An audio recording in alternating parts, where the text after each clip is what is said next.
الحمد للہ وکفا والصلاة والسلام علی عباده الذین اصطفى خصوصا علی افضلهم وخاتم النبیین محمد الامین وعلی آلہ وصحبہ اجمعین اما بعد فقد قال اللہ تبارک وتعالی كما ورد في سورة الروم اعوذ باللہ من الشیطان الرجیم بسم اللہ الرحمن الرحیم الف لام میم غلبت الروم في ادنى الارض وهم من بعد غلبهم سيغلبون في بضع سنين لله الامر من قبل ومن بعد ويومئذ يفرح المؤمنون بنصر الله ينصر من يشاء وهو العزيز الرحيم وعد الله لا يخلف الله وعده ولكن اکثر الناس لا يعلمون صدق الله العظيم رب اشرح لي صدري ويسر لي امري واحلل عقدة من لساني يفقهوا قولي اللهم ربنا الهمنا رشدنا واعذنا من شرور انفسنا اللهم ارنا الحق حقا وارزقنا اتباعه وارنا الباطل باطلا وارزقنا اجتنابه اللهم نور قلوبنا بالایمان واشرح صدورنا للاسلام ووفقنا لما تحب وترضى آمین یا رب العالمین۔ یہ کہنے کی ضرورت نہیں ہے کہ قرآن حکیم کوئی تاریخ کی کتاب نہیں ہے، یہ کتاب ہدایت ہے۔ اس کا اصل موضوع ہے انسان کی رہنمائی۔ اس رہنمائی میں ذہنی اور فکری رہنمائی بھی شامل ہے، عملی رہنمائی بھی شامل ہے۔ پھر عملی رہنمائی میں انفرادی سطح پر بھی، اجتماعی سطح پر بھی، لیکن یہ مختلف گوشے ہیں ہدایت کے، رہنمائی کے۔ باقی جتنے علوم ہیں وہ چاہے وہ فزیکل سائنسز کا دائرہ ہو اور چاہے سوشل سائنسز کا دائرہ ہو۔ سوشل سائنسز کا ظاہر بات ہے کہ معاملہ زیر بحث آیا ہے، اس لیے کہ اس کا تعلق انسان کی عملی زندگی سے ہے، معاشیات ہیں، سیاسیات ہیں، معاشرتی مسائل ہیں، تو یہ تو ہدایت کے موضوعات ہیں اور انہی سے پھر سوشل سائنسز میں بحث ہوتی ہے۔ جہاں تک فزیکل سائنسز کا تعلق ہے وہ بنیادی طور پر قرآن کا موضوع نہیں ہے، لیکن کہیں کہیں فینومینا آف دی نیچر کا جو حوالہ آیا ہے تو ظاہر بات ہے کہ وہ حوالہ غلط تو نہیں ہو سکتا، اللہ کا کلام ہے۔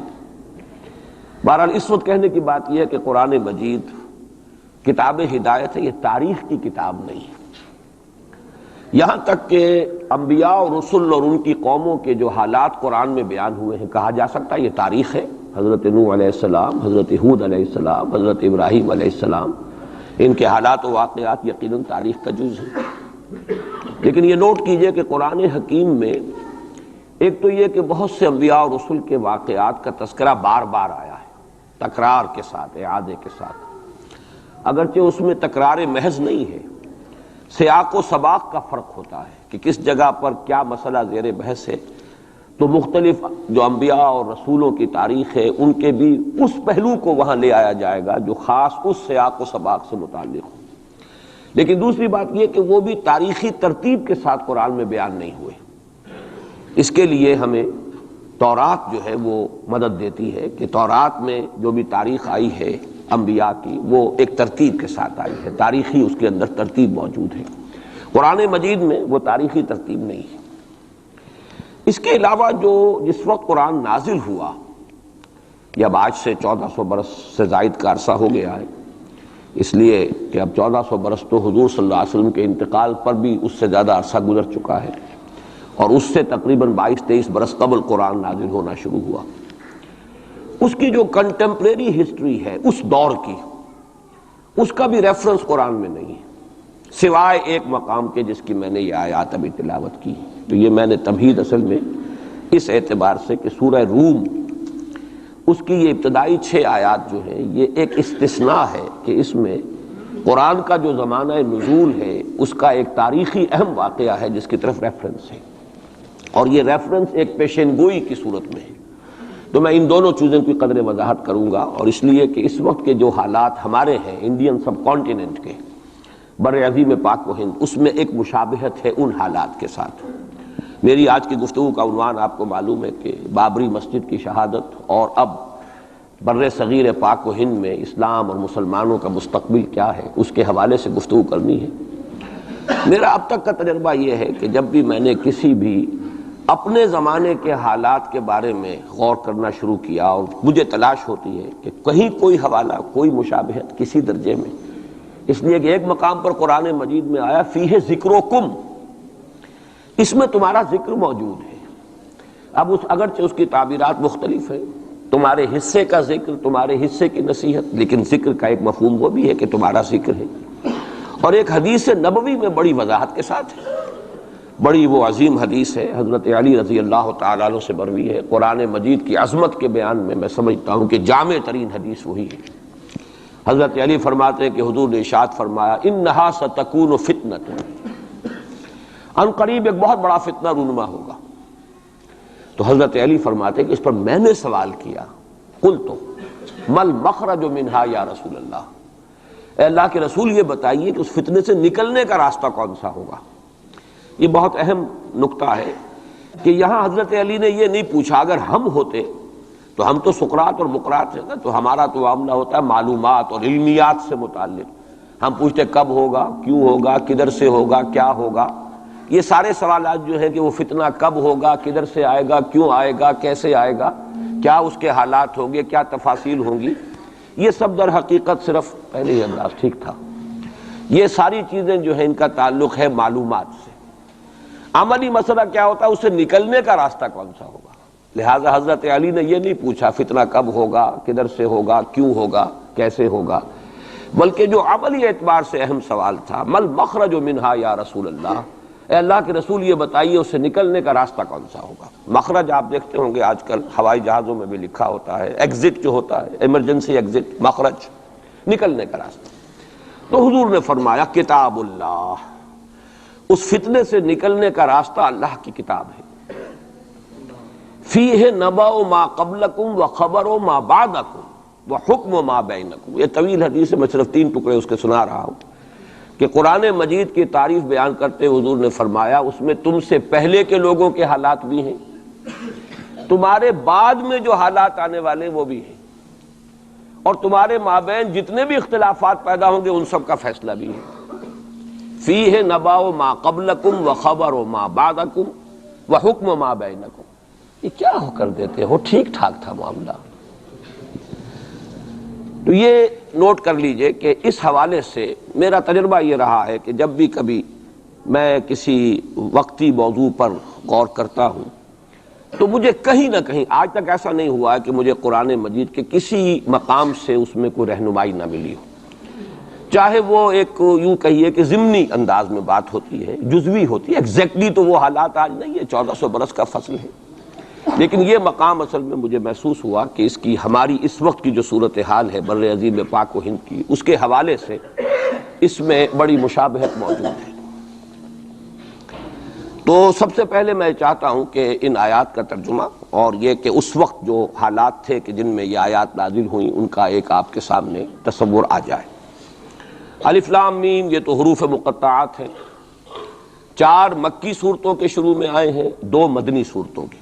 سورہ بقرہ الف لام میم سے شروع ہوتی ہے، سورہ آل عمران یہ مدنیات ہیں۔ مکیات سورہ عنکبوت، سورۃ الروم جس کی یہ ابتدائی آیات ہیں، پھر سورہ لقمان، پھر سورہ سجدہ۔ تو یہ 6 آیتیں جو ہے سورہ روم کی، الف لام میم غلبت الروم فی ادنی الارض، مغلوب ہو گئے رومی قریب کی سرزمین میں، ادنا قریب کا، دنا کہتے ہیں قریب کھونے کو، رومی مغلوب ہو گئے قریب کی سرزمین میں۔ اب اس کی تھوڑی سی وضاحت ضروری ہے، اور یہ تھوڑا سا جغرافیے کا نقشہ ذہن میں لے آئیے۔ جزیرہ نما عرب جو ہے وہ آپ کو معلوم ہے، اس کے جنوب میں اور دونوں طرف سمندر ہے، ادھر بحر احمر ہے مغرب میں، مشرق میں خلیج فارس یا خلیج عربی جو بھی اس کو کہیں، جنوب میں بحر ہند ہے، بحر عرب ہے۔ اوپر جا کر ایک تکون بنتی ہے، وہ تکون یہ ہے کہ ادھر سے اگر بحر احمر کی جو بحر احمر ہے، ریڈ سی، اس کی خلیج عقبہ کی سیدھی لکیر کھینچ دیں اوپر، اور ادھر سے خلیج فارس کی سیدھی لائن کھینچ دیں تو اوپر جا کر یہ ایک جگہ مل جائیں گے اور یہ ایک ٹرائنگل وجود میں آئے گی. بیس نیچے ہے جنوب میں جو جزیرہ نما عرب کا عربین پیننسولا کا بیس ہے. یہ جو اوپر کی تکون بنتی ہے اس میں جزیرہ نما عرب سے باہر، یہ بھی عرب ملک ہے. اس کے نام کیا ہے؟ عراق عرب، شام عرب. تو گویا کہ ملک عرب جو ہے اس کے 3 حصے، ایک جزیرہ نما ہے پیننسولا نیچے جسے عام طور پر عرب سمجھا جاتا ہے، اور آج کل آپ اسے سعودی عرب کہیں گے، اور اس کے ساتھ امارات وغیرہ ہیں یا ادھر یمن ہے. یہ جو ممالک ہیں یہ مل کر بنتے ہیں یہ جزیرہ نما، یہ ہے پیننسولا، عربین پیننسولا.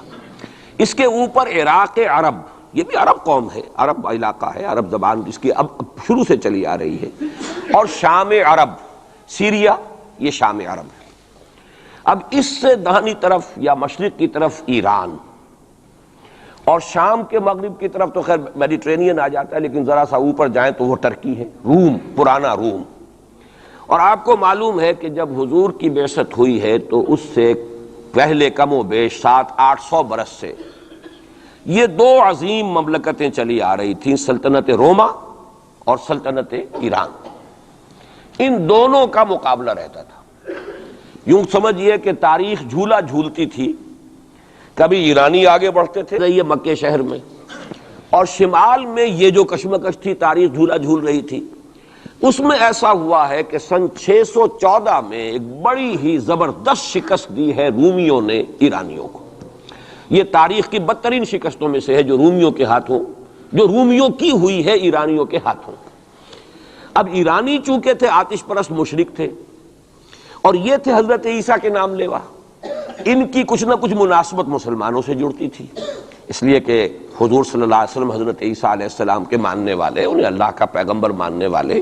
تو یہ جو ایک ایسوسییشن تھی اس کی وجہ سے بغلیں بجائیں مشرکین مکہ نے کہ دیکھو ہمارے جو ساتھی ہیں ایرانی آتش پرست وہ جیت گئے، اور تمہارے جو کیمپ، ایک ہی کیمپ سمجھ لیجئے، تمہارا بہرحال ان سے کچھ نہ کچھ تعلق ہے.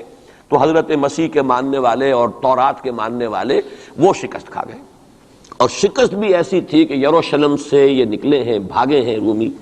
ہرقل اس وقت وہ ایمپرر تھا، ہیرکلیس، اور ایلیا جو ان کا کہلاتا ہے یروشلم میں وہ ہیکل، اس سے جو ان کی بڑی صلیب تھی وہ بھی وہاں سے لے گئے وہ. اور گویا کہ ان کے لیے تو سمجھیے کہ یہ مذہبی اعتبار سے ایک موت تھی کہ ان کی مذہبی علامت، ان کے لیے شاعر جو ہیں ان کے مذہبی، ان میں سب سے مقدس شے جو تھی وہ بھی ایرانی وہاں سے لے گئے. اور بہت ہی زبردست شکست ہوئی ہے اس وقت رومیوں کو، ہیرکلیس کو. اس پر جو بغلیں بجی مشرکین مکہ نے جو اس پر خوشیاں منائی، مسلمانوں کو ایک طرح سے یوں سمجھیے کہ انہیں ستانے کے لیے، چڑھانے کے لیے، دیکھو وہ جیت گئے، اسی طرح تمہارا بھی قلع قما ہو جائے گا، تمہاری بھی کوئی بنیاد، لستم علی شیء، تمہاری بھی کوئی حقیقت نہیں ہے، جیسے رومی جو ہے وہ شکست کھا گئے، تم بھی ختم ہو جاؤ. اس وقت یہ آیات نازل ہوئی ہیں، اور یہ آیات اب پیشن گوئی کی صورت میں نازل ہوئی ہیں مسلمانوں کی دلجوئی کے لیے. ان کا جو مورال اس وقت گر رہا تھا مکے کے مسلمانوں کا، ابھی ہجرت نہیں ہوئی ہے، ابھی تو یہ مکے ہی میں معاملہ چل رہا ہے. 610 میں حضور پر وحی کا آغاز ہوا ہے، گویا کہ یہ 5واں برس ہے نبوت کا، ابھی ہجرت سے 7 سال پہلے کی بات ہو رہی ہے یہ جو مکے کے اندر جو صورتحال ہے. تو وہاں انہیں خبر دی گئی، الف لام میم غلبت الروم فی ادنی الارض، قریب کی سرزمین میں، اب یہ جزیرہ نما سے قریب ہے یہ پورا علاقہ شام کا، عراق کا، رومی مغلوب ہو گئے، رومیوں کو شکست ہو گئی. وَهُمْ مِنْ بَعْدِ غَلَبِهِمْ سَيَغْلِبُونَ، اور وہ اپنی اس مغلوبیت کے بعد پھر غالب آ جائیں گے. یہ پیشن گوئی ہے کہ یہ صورتحال مستقل نہیں ہے، یہ عارضی سی بات ہے، اس پر بغلیں نہ بجاؤ، اس پہ خوشیاں نہ مناؤ، اور اے مسلمانوں تم دل گرفتہ نہ ہو، رنجیدہ نہ ہو، بلکہ یہ عارضی بات ہے. غلبت الروم فی ادنی الارض وَهُمْ مِنْ بَعْدِ غَلَبِهِمْ سَيَغْلِبُونَ فِي بِضْعِ سِنِينَ. تعین کے ساتھ یہاں پر معین کر دیا ہے اللہ نے کہ بضع سنین میں، چند سالوں میں، لیکن بضع کے لفظ کا اطلاق ہوتا ہے عربی زبان میں 3 سے لے کر 9 تک پر، 10 سے کم 3 سے زائد، یہ بضع ہے. فی بضع سنین، ان سالوں کے اندر یہ پلٹا کھا جائیں گے حالات، ٹیبل ول بی ٹرنڈ، اور پھر جو ہے رومیوں کو فتح حاصل ہو جائے گی. یہ پیشن گوئی ہے. میں اب یہاں اس حوالے سے ذرا 2 باتیں کہہ دوں پھر آگے چلوں گا. میں نے خاص طور پر آج اس مقام کو اس لیے بھی چنا ہے کہ میں یہ محسوس کرتا ہوں کہ ہمارے ہاں جو حضور صلی اللہ علیہ وسلم کی احادیث میں پیشین گوئیاں ہیں، ہمارے ہاں کا جدید تعلیم یافتہ طبقہ ان کی طرف کوئی توجہ نہیں دیتا، بلکہ سمجھتا ہے کہ ادھر اس بے اعتنائی کا رویہ اختیار کرتا ہے کہ کوئی کیا باتیں ہیں، یہ آدمی کو کام کرنا چاہیے، یہ کیا پیشین گوئیوں کے بارے میں کیا دلچسپیاں لینا ہے۔ تو پہلے تو وہ یہ نوٹ کر لیں کہ پیشین گوئی صرف حدیث میں نہیں ہے، قرآن میں بھی ہے، قرآن میں یہ پیشین گوئی آئی ہے۔ فرق تو ہوگا حدیث کی پیشین گوئی اور قرآن کی پیشین گوئی کا۔ کیا فرق ہوگا؟ نمبر ایک یہ کہ قرآن کا تو ہر حرف جو ہے وہ یقینی ہے۔ حدیث کے بارے میں یہ ہو سکتا ہے روایت بالمعنی ہو، روایت کرنے میں کوئی لفظ تھوڑا بہت بدل گیا ہو، پھر حدیث کی سند کیا ہے، وہ صحیح بخاری کی ہے، صحیح مسلم کی ہے، اس کا استناد کا پایا کیا ہے، درجہ کیا ہے، جبکہ قرآن مجید کا ہر حرف جو ہے وہ مستند ہے، بلا لا ریب فیہ کا مصداق ہے۔ یہ فرق تو ہوں گے۔ اور دوسرا فرق بہت اہم یہاں ہے کہ یہاں سالوں کا تعین کر دیا گیا ہے، یعنی زیادہ سے زیادہ 9 برس کے اندر اندر یہ صورتحال بدل جائے گی۔ حدیث میں جو پیشین گوئیاں آئی ہیں ان میں کوئی تعین وقت کا نہیں، بلکہ سورہ انبیاء کے آخر میں 2 آیتوں میں حضور سے یہ کہا گیا کہ آپ کہہ دیجئے ان ادری اقریب ام بعید ما توعدون، اے نبی ان سے کہہ دیجئے کہ مجھے یہ معلوم نہیں ہے کہ جس چیز کی تمہیں خبر دی جا رہی ہے، جس چیز کا وعدہ تم سے کیا جا رہا ہے وہ قریب ہے یا دور ہے، ٹائم ٹیبل میں نہیں جانتا، لیکن جو میں کہہ رہا ہوں وہ ہو کر رہے گا۔ وَإِنْ أَدْرِي لَعَلَّهُ فِتْنَةٌ لَكُمْ وَمَتَاعٌ إِلَىٰ حِينٍ، اور اسی صورت میں پھر آگے چل کر ایک آیت کے بعد یہ ہے، اور یہ بھی کہہ دیجئے ہو سکتا ہے لعلہ شاید کہ یہ ابھی تمہارے لیے کچھ اور موقع تمہیں مل جائے، آزمائش تمہیں کا موقع مل جائے، اللہ تعالیٰ تمہیں کچھ بریدنگ سپیس دے دے تاکہ تم اس میں اپنی اصلاح کر سکو، تو گویا کہ آزمائش کی ایک مہلت اور مل جائے تمہیں، یہ ہو سکتا ہے۔ لعلہ فتنة لکم ومتاع الی حین، ایک وقت معین تک کے لیے اللہ تعالیٰ تمہیں اور رہنے بسنے کا موقع دے دے، لیکن یہ کہ اس میں کوئی شک نہیں ہے کہ جس عذاب الہی کی میں تمہیں خبر دے رہا ہوں وہ آ کر رہے گا، اس میں کوئی شک نہیں، کب آئے گا یہ مجھے معلوم نہیں۔ اسی کی ایک مثال اور بھی ہے، نوٹ کر لیجئے، جب حضور نے خواب دیکھا، اور نبی کا خواب بھی وہی ہوتا ہے کہ ہم عمرہ کر رہے ہیں، حضور نے صحابہ کو حکم دے دیا۔ سن 6 ہجری کا یہ واقعہ مشہور ہے کہ اب تقریباً 1400 یا بعض روایات میں آتا ہے 1800 صحابہ کے ساتھ آپ احرام باندھ کر عمرے کے لیے اور مکے کا سفر کر رہے ہیں، حدیبیہ تک پہنچ گئے۔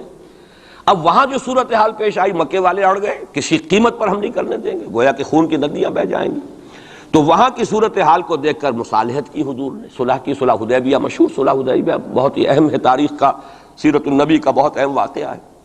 اس پر بعض لوگوں کے ذہنوں میں یہ اشکال پیدا ہوا کہ حضور نے تو کہا تھا کہ میں نے خواب دیکھا ہے، اور نبی کا خواب تو وہی ہوتا ہے، اور ہم اس وقت جا رہے ہیں بغیر عمرہ کیے، تو گویا کہ ایک وسوسہ تو آ سکتا ہے، بڑے سے بڑے آدمی کے ذہن میں آ سکتا ہے۔ اور صحابہ کرام تو آ کر حضور سے کہتے بھی تھے کہ حضور بذا اوقات ہمیں اپنے دل میں ایسی باتیں بھی محسوس ہوتی ہیں کہ زبان پر لانے سے ہم زیادہ بہتر سمجھتے ہیں کہ ہمیں زندہ آگ میں جلا دیا جائے، یعنی ایسے وسوسے بھی ہمارے دل میں آ جاتے ہیں، دماغ میں آ جاتے ہیں۔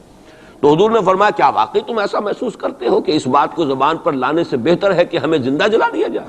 عرض کیا جی ہاں، یہ تو ہمارا فرمایا ذاک ایمان، یہی تو ایمان ہے۔ شیطان وسوسہ اندازی کرے گا، لیکن جب تمہارا یہ احساس ہے کہ یہ بات اتنی بری ہے کہ مجھے زندہ جلا دیا جائے، یہ میرے لیے اہون ہے، ہلکا ہے بنسبت اس کے کہ میں اس بات کو زبان پر لاؤں، تو ثبوت ہے کہ ایمان موجود ہے۔ ریئیکٹ کون سی شے کر رہی ہے اس کے خلاف جو رد عمل پیدا ہوا وہ ایمان سے ہے نا، تو یہ تو پھر ایمان کا ثبوت ہے، یہ آپ نے اطمینان دلایا۔ تو وسوسے بعض صحابہ کے ذہنوں میں یہ بھی پیدا ہوئے، تو حضور نے فرمایا تھا کہ میں نے کہا تھا کہ ہم کریں گے عمرہ، لیکن میں نے یہ کب کہا تھا کہ اسی سال ضرور کریں گے۔ گویا کہ ٹائم ٹیبل میں فرق ہو سکتا ہے، یعنی جہاں تک اللہ کا فرمان ہے اس میں ٹائم ٹیبل کا بھی فرق نہیں ہوگا، ناممکن ہے، لیکن نبی کی پیشین گوئیوں میں یا خبروں میں ٹائم ٹیبل کے اندر فرق واقع ہو سکتا ہے کہ اس سال نہیں ہوا، اگلے سال پھر اس کو عمرہ قضا کہتے ہیں۔ قریش نے یہ مان لیا تھا کہ اس سال تو آپ جائیے، ہماری پریسٹیج جو ہے وہ اسی طرح قائم رہتی ہے، ورنہ تو گویا کہ ہم بالکل ہی آپ کے سامنے بچ گئے اور ہم نے گویا کہ بالکل ہی شکست مان لی۔ اس سال تو آپ جائیں، اگلے سال آئیے، 3 دن کے لیے ہم مکہ خالی کر دیں گے، بالکل ہم چلے جائیں گے پہاڑوں میں، آپ مکے میں رہیں 3 دن اور جس طرح چاہیں طواف کریں اور عمرہ کریں۔ بہرحال اگلے سال پھر وہ عمرہ ہوا، اسے عمرہ قضا کہتے ہیں۔ یہ بھی میں نے مثال دی ہے کہ ٹائم ٹیبل کا جہاں تک تعلق ہے، حضور کی دی ہوئی پیشین گوئیاں جو ہیں اس کے بارے میں ہم تعین نہیں کر سکتے کہ یہ کب ہوگا، گمان کر سکتے ہیں، اندازہ ہو سکتا ہے، لیکن تعین نہیں۔ جبکہ یہاں یہ ہوا فی بضع سنین، الف لام میم غلبت الروم فی ادنی الارض وہم من بعد غلبہم سیغلبون فی بضع سنین، چند سالوں کے اندر اندر۔ اب اس پر یہ واقعہ بھی آپ نوٹ کر لیجئے کہ حضرت ابو بکر رضی اللہ تعالی عنہ نے انہی آیات کی بنا پر ایک شرط کر لی ایک کافر سے، مشرکین مکہ کے سرداروں میں سے ایک سے، کہ 3 سال کی شرط انہوں نے لگا دی، کم سے کم مدت جو ہوتی بضع کی 3 سال، کہ 3 سال کے اندر اندر اگر یہ صورتحال تبدیل نہ ہوئی تو میں 100 اونٹ تمہیں دوں گا، اور اگر قرآن کی پیشن گوئی درست ہو گئی تو تم 100 اونٹ مجھے دو گے۔ اور اس وقت تک اس طرح کی شرط لگانا ابھی حرام نہیں ہوا تھا، چونکہ شریعت کے احکام تفصیلی تو آئے نہیں تھے، ابھی تو نہ شراب حرام تھی نہ جوا حرام تھا، تو اس طرح کی شرط لگانا کس طرح کوئی حرام والی بات تو تھی نہیں۔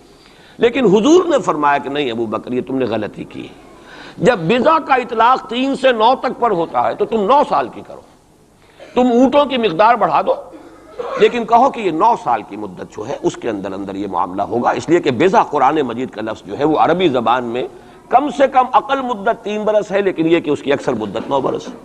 تو حضرت ابو بکر نے وہ بدلا، اور ٹھیک 9 سال بعد وہ صورتحال پیش آ گئی۔ اور یہ عجیب ہے تاریخ کا واقعہ، ہرقلیس کی یہ جو فتح ہے یہ بھی بڑی ہی معجزانہ تھی۔ وہ جو ڈائریکٹ روٹ تھا جس سے کہ ہمیشہ ان کی جنگیں ہوتی تھی، یعنی اس کے ترکی کے مشرقی علاقے سے آ کر رومی جو ہے پھر میدان جنگ کو اختیار کریں، بحیرہ کیسپین کا راؤنڈ دے کر پہاڑی جو یہ علاقہ ہے اس کے پیچھے سے آ کر اس نے حملہ کیا ہے، اور ایک دم اچانک جو ہے ایرانیوں کو گویا کہ سرپرائز اٹیک کیا ہے۔ لیکن پھر یہ کہ شکست فاش ہوئی ایرانیوں کو، دوبارہ پھر جو ہے وہ یروشلم پر اس کا قبضہ ہو گیا۔ اس نے منت مانی تھی کہ اگر یروشلم دوبارہ فتح ہو جائے ہمارے ہاتھوں تو میں حمص سے لے کر اور یروشلم تک پیدل جاؤں گا، اور وہاں جا کر جو ہے شکرانے کی نماز ادا کروں گا، چونکہ وہ پھر صلیب انہیں دوبارہ واپس مل گئی، صلیب کو دوبارہ ریسٹور کرنا تھا اسی جگہ پر جا کر، تو پیدل چل کر یہ آیا ہے۔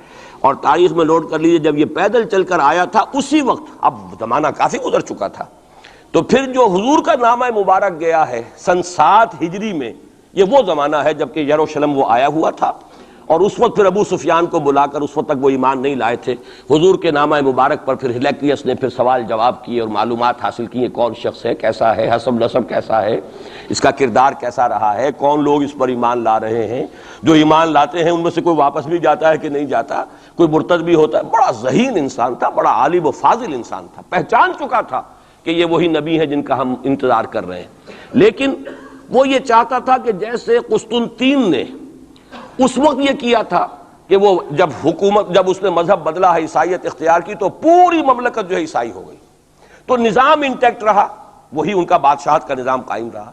چاہتا تھا کہ میرے یہ تمام کے تمام نائبین سلطنت اور جتنے بھی بطاریق ہیں، یہ بطریق پیٹریارکس، یہ سب کے سب بھی میرے ساتھ اسلام قبول کر لیں۔ اور سارا یہ اس نے جو سوال جواب کیا تھا ابو سفیان سے، اسی لیے کیا تھا کہ سارے درباری قائل ہوتے چلے جائیں کہ واقعی یہ نبی سچا ہے۔ لیکن اس کی امید کے برعکس ہوا، ریئیکشن بڑا شدید ہوا ان کے وہ پادریوں میں اور ان کے جو پیٹریارکس تھے ان میں، تو پھر وہ بھی محروم رہ گیا، سلطنت کی بیڑی اس کے پاؤں میں پڑی رہ گئی، زنجیر پڑی رہ گئی، وہ اسلام سے محروم رہ گئی۔ بہرحال اب یہاں نوٹ کیجئے کہ 9 برس بعد 623 عیسوی میں اس کو فتح حاصل ہو گئی۔ حضرت عمر نے وہ 100 اونٹ حاصل کیے، اگرچہ حضور نے پھر اس کے بارے میں حکم دیا کہ اسے صدقہ کر دو، اس کو اب تم اپنے ذاتی استعمال میں نہ لاؤ، صدقہ کر دو۔ اچھا، اس کے ساتھ اس پیشن گوئی میں دوسرا حصہ بھی ہے، الف لام میم غلبت الروم فی ادنی الارض وهم من بعد غلبهم سیغلبون فی بضع سنین للہ الامر من قبل ومن بعد۔ اللہ ہی کے ہاتھ میں ہے تمام معاملات کا اختیار، پہلے بھی اور بعد میں بھی، یہ تو ایمان کی بنیادی حقیقت ہے۔ وَيَوْمَئِذٍ يَفْرَحُ الْمُؤْمِنُونَ، اور اس روز اہل ایمان بھی بہت خوشیاں منا رہے ہوں گے۔ یہ اس پیشن گوئی کا دوسرا حصہ ہے۔ عین بدر کے دن یہ خبر آئی ہے کہ یہ پیشن گوئی صحیح ہو گئی۔ 9 برس ہو گئے، سن 5 جو نبوی سے اور غزوہ بدر 623 عیسوی میں غزوہ بدر ہو رہا ہے، 622 میں ہجرت ہے اور 623 میں غزوہ بدر ہو گیا۔ اور جس روز فتح مسلمانوں کو حاصل ہوئی ہے بدر میں، اور سرداران قریش جو ہیں وہ کھجور کے کٹے ہوئے تنوں کے مانند جو ہے پڑے ہوئے نظر آئے ہیں میدان بدر میں، عین اسی وقت فتح کی خبر آئی ہے کہ رومیوں کو دوبارہ فتح حاصل ہو گئی ایرانیوں پر۔ یومئذ یفرح المؤمنون، اس دن اہل ایمان کو بھی بہت فرحت حاصل ہوگی، بہت خوشی حاصل ہوگی، وہ بھی جشن منا رہے ہوں گے بنصر اللہ، اللہ کی مدد سے۔ بدر میں جو اللہ تعالیٰ کی نصرت آئی ہے، ینصر من یشاء، وہ تو مدد فرماتا ہے جس کی چاہتا ہے، وہو العزیز الرحیم، اور وہ زبردست ہے، رحم فرمانے والا ہے۔ وعد اللہ، اب دیکھیے ذرا تاکید کا انداز دیکھیے، وعد اللہ، یہ اللہ کا وعدہ ہے، لا یخلف اللہ وعدہ، اور کان کھول کے سن لو، اللہ اپنے وعدے کے خلاف نہیں کرتا۔ ولکن اکثر الناس لا یعلمون، لیکن اکثر لوگوں کو علم حاصل نہیں ہے، اکثر لوگ جانتے نہیں۔ یہ جو میں نے آیات اور اس کا تاریخی پس منظر، کچھ تھوڑا سا جغرافیائی جو اس کا پس منظر ہے، وہ سارا آپ کے سامنے رکھا ہے۔ اس کا مقصد یہ ہے کہ ایک طرف تو جو پیشین گوئیاں ہیں ان کے بارے میں تعلیم یافتہ لوگوں کے ذہنوں میں بھی جو اگر کوئی اشکال ہے کہ حدیث میں جو پیشین گوئیاں آئی ہیں تو وہ رفع ہو جائے۔ ہمارے نزدیک قرآن اور حدیث میں کوئی فرق نہیں، قرآن بھی ہمیں محمد کے ذریعے ملا صلی اللہ علیہ وسلم، مجھ پر تو نازل نہیں ہوا، کسی اور پر نازل نہیں ہوا، ابو بکر پر نازل نہیں ہوا، نازل تو محمد پر ہوا صلی اللہ علیہ وسلم، وہ بھی آپ کی زبان مبارک سے ہمیں عطا ہوا ہے، آپ سے لیا ہے صحابہ نے، صحابہ سے تابعین نے، تابعین سے تبع تابعین نے، اور اس کے لیے ریٹن ورڈ ذریعہ نہیں بنا ہے، اصل جو ہے یہ اسپوکن، زبان سے زبان، اور اصل شے آج بھی جو ہے وہ قرات ہے قرآن کی، قرات اور قرات کا فن جو ہے یہ ہے اصل اس کے لیے حجت۔ یہ لکھنے کا معاملہ جو ہے وہ بھی تھا، اس کے بعد حضرت ابو بکر کے زمانے میں اس کو ایک کتاب کی شکل میں بھی جمع کر دیا، پھر حضرت عثمان نے اس کو ایک رسم الخط پر بھی تمام امت کو جمع کر دیا، یہ بھی بڑی قیمتی چیزیں ہیں۔ لیکن اصل جو ہے میڈیم قرآن مجید کا منتقل ہونا کہ قلب محمد پر نازل کیا جبرائیل نے، انہ نزلہ علی قلبک، پھر لسان محمد سے صلی اللہ علیہ وسلم حاصل ہوا صحابہ کو، پھر صحابہ کی زبانوں سے، پھر یہ تابعین کو، تبع تابعین کو، تو یہ منتقل ہوتا آ رہا ہے۔ اور ہمارے ہاں جو فن قرات ہے اس میں باقاعدہ سند ہوتی ہے، جیسے فن حدیث میں سند ہے، آپ کس سے پڑھ رہے ہیں، اس نے کس سے پڑھی، اس نے کس سے پڑھی، سند چلے گی۔ اسی طریقے سے فن قرات میں سند ہے، جو ہمارے ہاں قراء ہوتے ہیں ان کا تعلق جو ہے وہ جڑ جائے گا اسی دور صحابہ کے قراء کے ساتھ۔ بہرحال اس وقت جو میں عرض کر رہا تھا کہ قرآن اور حدیث میں یہ فرق نہیں ہے، دونوں چیزیں محمد کی ادا کرنا، اور ہمیں معلوم ہے کہ حضور کو وحی صرف قرآن کی شکل میں نہیں ہوئی ہے، وحی خفی بھی ہوئی ہے، بہت سی باتیں اللہ تعالیٰ دل میں ڈالتا تھا، حضور کا خواب بھی وحی ہے، اس اعتبار سے وہ وحی خفی جس کو ہم کہتے ہیں اس پر بھی ہمارا ایمان ہے۔ البتہ فرق کیا ہے، جیسا کہ میں عرض کر چکا، یہ لفظ بلفظ محفوظ ہے، حرف بحرف، بلکہ لفظ بھی بڑی شے ہے، حرف بحرف محفوظ ہے، وہاں یہ ہے کہ اس طرح کی حفاظت کا جو ہے وہ دعویٰ نہیں ہے۔ نمبر دو یہ کہ یہاں جو شے ہے وہ اپنے ٹائم ٹیبل کے حوالے سے بھی قطعی ہوگی، وہاں یہ ہے کہ ٹائم ٹیبل کا ہم تعین نہیں کر سکتے، جبکہ قرآن مجید ہی کی دو آیات آپ کو محکم سنا چکا ہوں، ان ادری اقریب ام بعید ما توعدون، نبی کہہ دیجیے مجھے نہیں معلوم جو کچھ تم سے وعدہ کیا جا رہا ہے وہ قریب ہے یا دور ہے، وَإِنْ أَدْرِي لَعَلَّهُ فِتْنَةٌ لَكُمْ وَمَتَاعٌ إِلَىٰ حِينٍ، اور میں نہیں جانتا، ہو سکتا ہے کہ ابھی تمہیں اللہ ایک مہلت اور دے دے، اور ابھی تمہیں اور رہنے بسنے کا موقع دے دے، تاکہ تمہیں ایک مہلت آزمائش مزید مل جائے۔ اب جو میں ذرا صرف حوالہ دوں گا، اس وقت تفصیل میں جانے کا موقع نہیں ہے، اس لیے کہ گزشتہ سال اس پہ تفصیل سے کئی جمعوں میں یہاں گفتگو کر چکا ہوں۔ قرب قیامت کی جو پیشین گوئیاں محمد الرسول اللہ صلی اللہ علیہ وسلم نے ہمیں دی ہیں، ان کو نوٹ کر لیجئے کہ وہ دو قسم کی ہیں۔ ایک تو خاص خرق عادت واقعات جو قرب قیامت سے زمانے میں ہوں گے، سورج کا مغرب سے نکلنا اور اسی طرح کی دوسری اور علامات ہیں۔ ایک تو وہ علامات ہیں جن کو ہم کہتے ہیں علامات قیامت، اس میں پوری کتابیں لکھی گئی ہیں، غالباً شاہ رفیع الدین رحمۃ اللہ علیہ دہلوی جو ہیں ان کی پوری کتاب اس کے اوپر موجود ہے، اس لیے کہ احادیث میں اس کی بڑی جو واضح نشانیاں ہیں وہ دی گئی۔ ایک یہ ہے کہ قیامت سے متصلاً قریب کے زمانے کے کچھ تاریخی واقعات کا تذکرہ ہے۔ یہ ہیں دو چیزیں کہ جن کو میں نے کافی پچھلے دنوں یہاں بیان کیا ہے، اس وقت میں صرف اس کا حوالہ دینا چاہتا ہوں، اور وہ حوالہ کیا ہے؟ پہلی بات یہ ہے کہ احادیث نبویہ سے صراحت کے ساتھ ثابت ہے کہ قیامت سے قبل پورے کرۂ ارضی پر اللہ کا دین اسی طرح غالب ہوگا جیسے کہ حضور کے دست مبارک سے آپ کی اپنی حیات طیبہ کے دوران جزیرہ نما عرب میں غالب ہو گیا تھا۔ یہ قطعی بات ہے۔ حضور نے 5 ادوار گنائے، یہ حدیثیں ہم نے اس کے ٹیکسٹ بھی عام کیے ہیں، ندائے خلافت میں ان کے ٹائٹلز پر شائع کیا ہے تاکہ یاد کریں آپ حضرات ان حدیثوں کو، اس لیے کہ جو حالات اس وقت ہیں اور جو سامنے آنے والے ہیں بہت مایوس کن حالات ہیں، اور مایوس کن حالات میں پھر اگر امید کی کوئی ڈور جو ہے وہ ہاتھ میں رہے تو آدمی کو سنبھالا ملتا رہتا ہے، کہیں نہ کہیں کچھ امید بھی جو ہے کہ دامان خیال یار چھوٹا جائے ہے مجھ سے، وہ امید کا دامن جو ہے ہاتھ سے بالکل ہی نہ چھوٹ جائے تو کوئی نہ کوئی نا امیدی سنبھلنے دے مجھے ہے نا امیدی کیا قیامت ہے، بڑا پیارا مصرع ہے، سنبھلنے دے مجھے ہے نا امیدی کیا قیامت ہے کہ دامان خیال یار چھوٹا جائے ہے مجھ سے، تو نا امیدی بہت بری شے ہے، لا تقنطوا من رحمۃ اللہ۔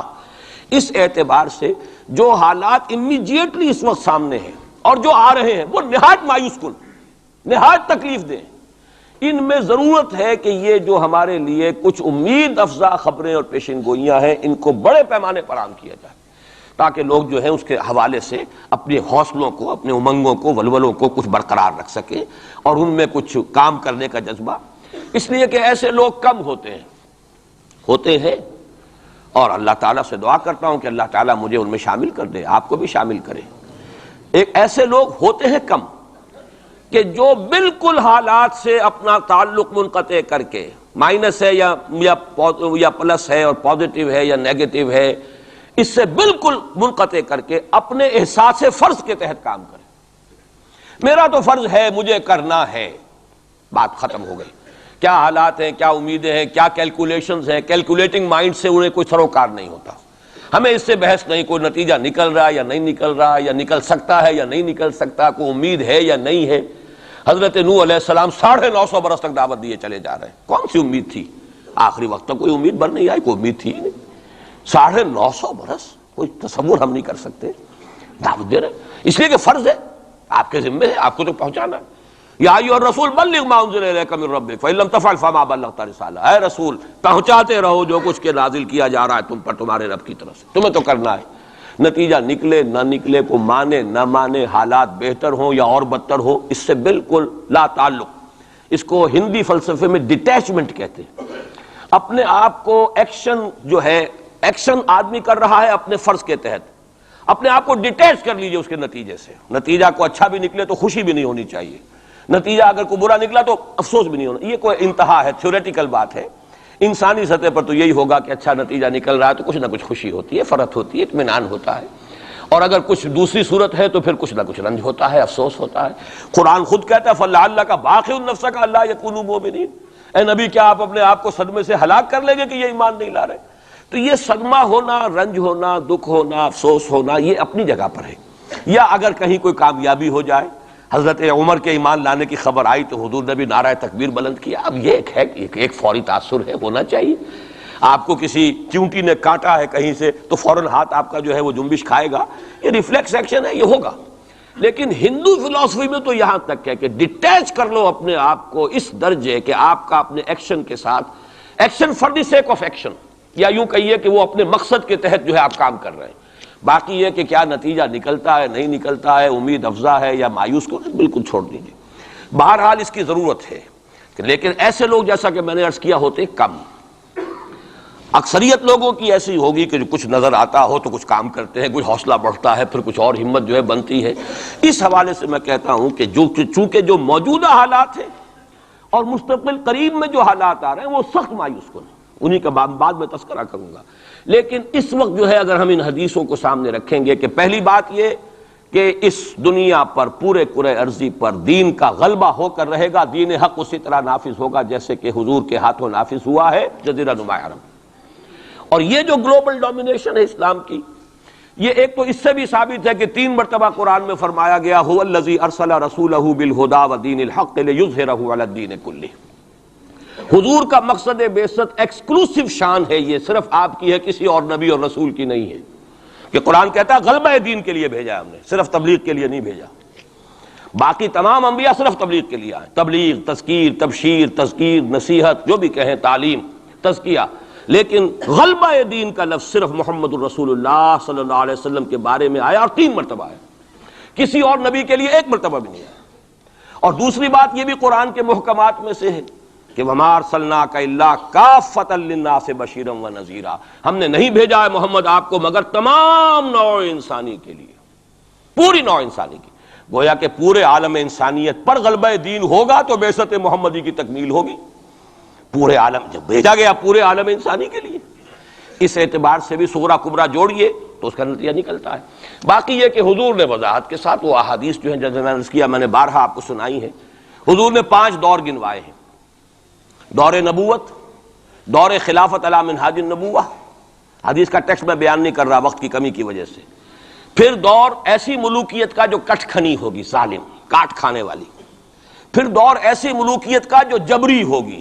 یہ میرے نزدیک جو غلامی کا دور ہمارا گزر چکا ہے اور ابھی ہے، پارشلی ختم ہوا، پارشلی باقی ہے. براہ راست جو ہے ویسٹرن امپیریلسٹ پاورز جو ہیں وہ یہاں سے چلی گئی ہیں، ان کی فوجیں اب موجود نہیں ہیں ہمارے ہاں، لیکن یہ کہ ان کی تہذیب، ان کا تمدن، ان کا فکر، ان کے نظریات، ان کے فلسفے، ان کی سوچ، ان کا طرز بود و باش، انہی کا لباس، انہی کی صفت، یہ سب کچھ موجود ہے. اور ٹیکنالوجی میں، علم میں اور معاشیات میں ہم بالکل بھکاریوں کی طرح ان کے سامنے ہاتھ پھیلانے پر مجبور ہیں. تو وہ ختم نہیں ہوا چوتھا دور، بلکہ در حقیقت یہ کہ انٹرم پیریڈ ہے چوتھے اور 5ویں کے درمیان. اور 5واں آپ نے فرمایا ثم تکون خلافت علی منہاج النبوہ، پھر 5واں دور آئے گا خلافت علی منہاج النبوہ کا.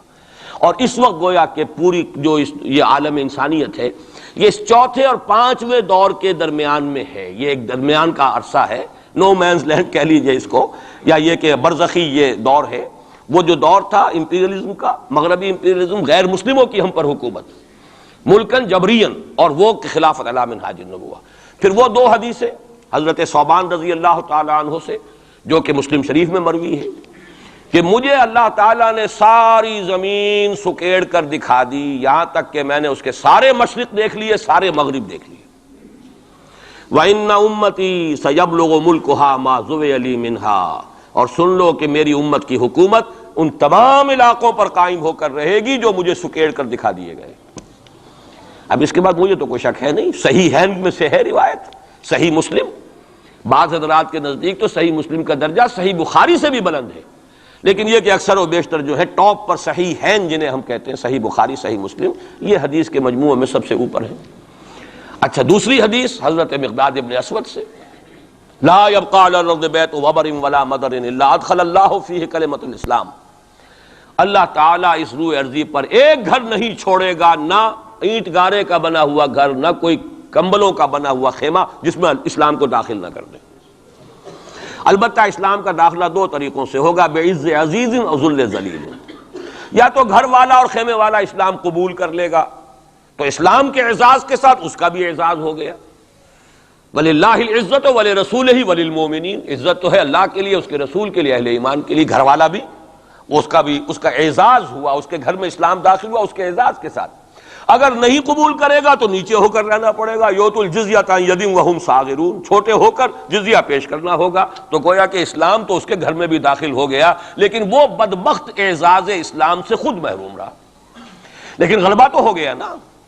یدخلون فی دین اللہ افواجا کی وہ شکل تو ہو گئی کہ اللہ کا دین جو ہے وہ غالب ہو گیا. اطاعت تو انہیں کرنی پڑے گی، اسلام کی بالادستی قبول کرنی ہوگی. رہیں ہندو، رہیں سکھ، رہیں پارسی، رہیں عیسائی، رہیں پرسنل لا میں ان کی جان، مال، عزت، آبرو کی حفاظت کا ذمہ بھی لیا جائے گا. ان کے عقائد کو بھی زبردستی نہیں بدلوایا جائے گا. ان کے مندروں، گردواروں اور کلیساؤں اور سلوتاس جو ہیں سینیگاگز، ان کی حفاظت کی جائے گی، لیکن بالادستی اسلام کی. یہ ہے مسند احمد ابن حنبل کی روایت ہے حضرت مقداد ابن اسود سے.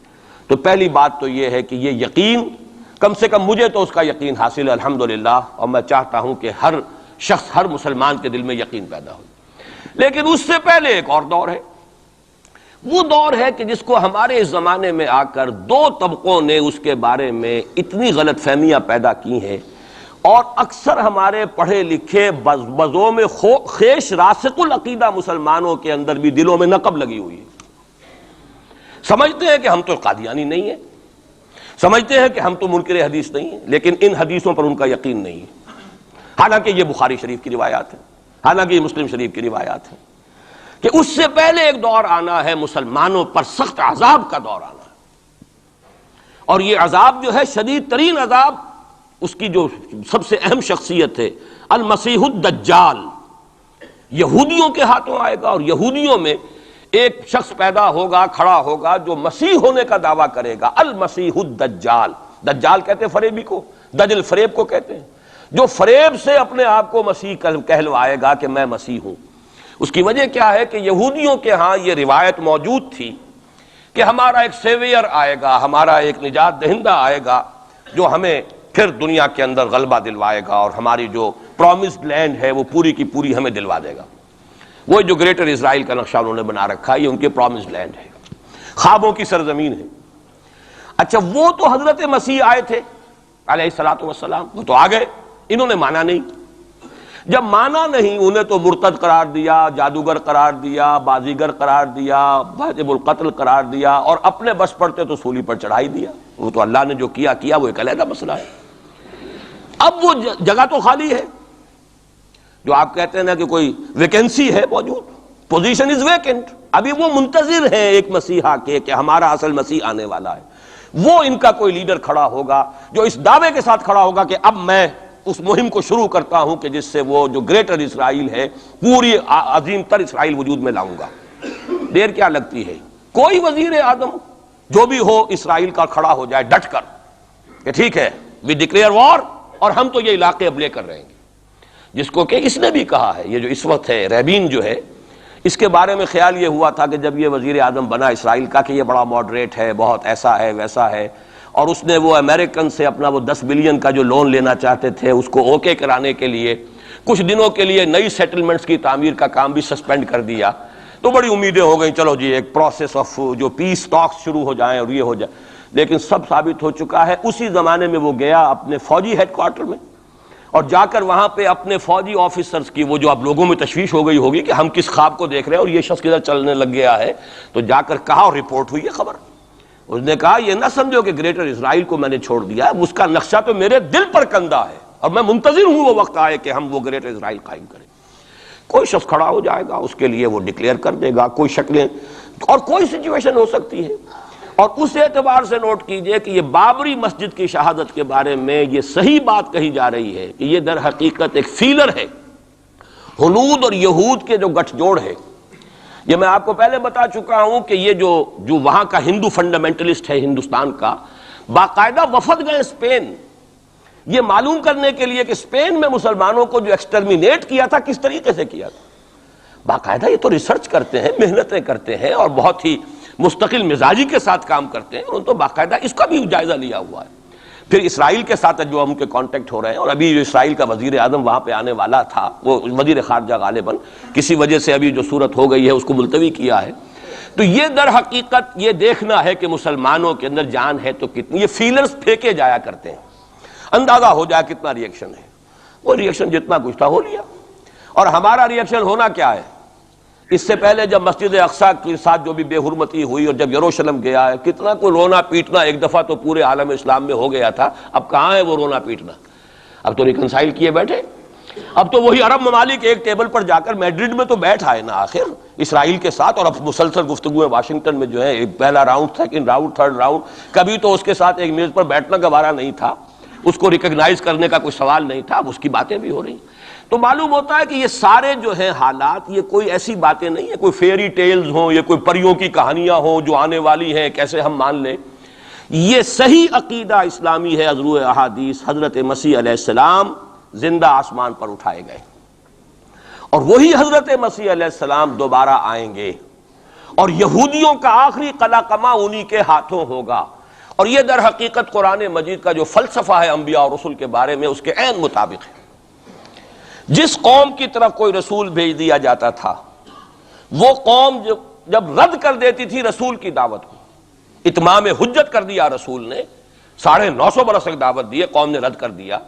یا حضرت ہود نے کتنے عرصے دعوت دی اس کی وضاحت نہیں ہے، طویل عرصے تک دی، قوم نے رد کر دیا. حضرت صالح نے کتنے عرصے دعوت دی، قوم نے رد کر دیا. پھر کیا ہوتا تھا؟ اس قوم کو ہلاک کر دیا جاتا تھا، ختم کر دیا جاتا تھا، پھر اس کا نام و نشان نہیں چھوڑا جاتا تھا. فَقُطِعَ دَابِرُ الْقَوْمِ الَّذِينَ ظَلَمُوا، جڑ کاٹ دی جاتی تھی اس ظالم قوم کی.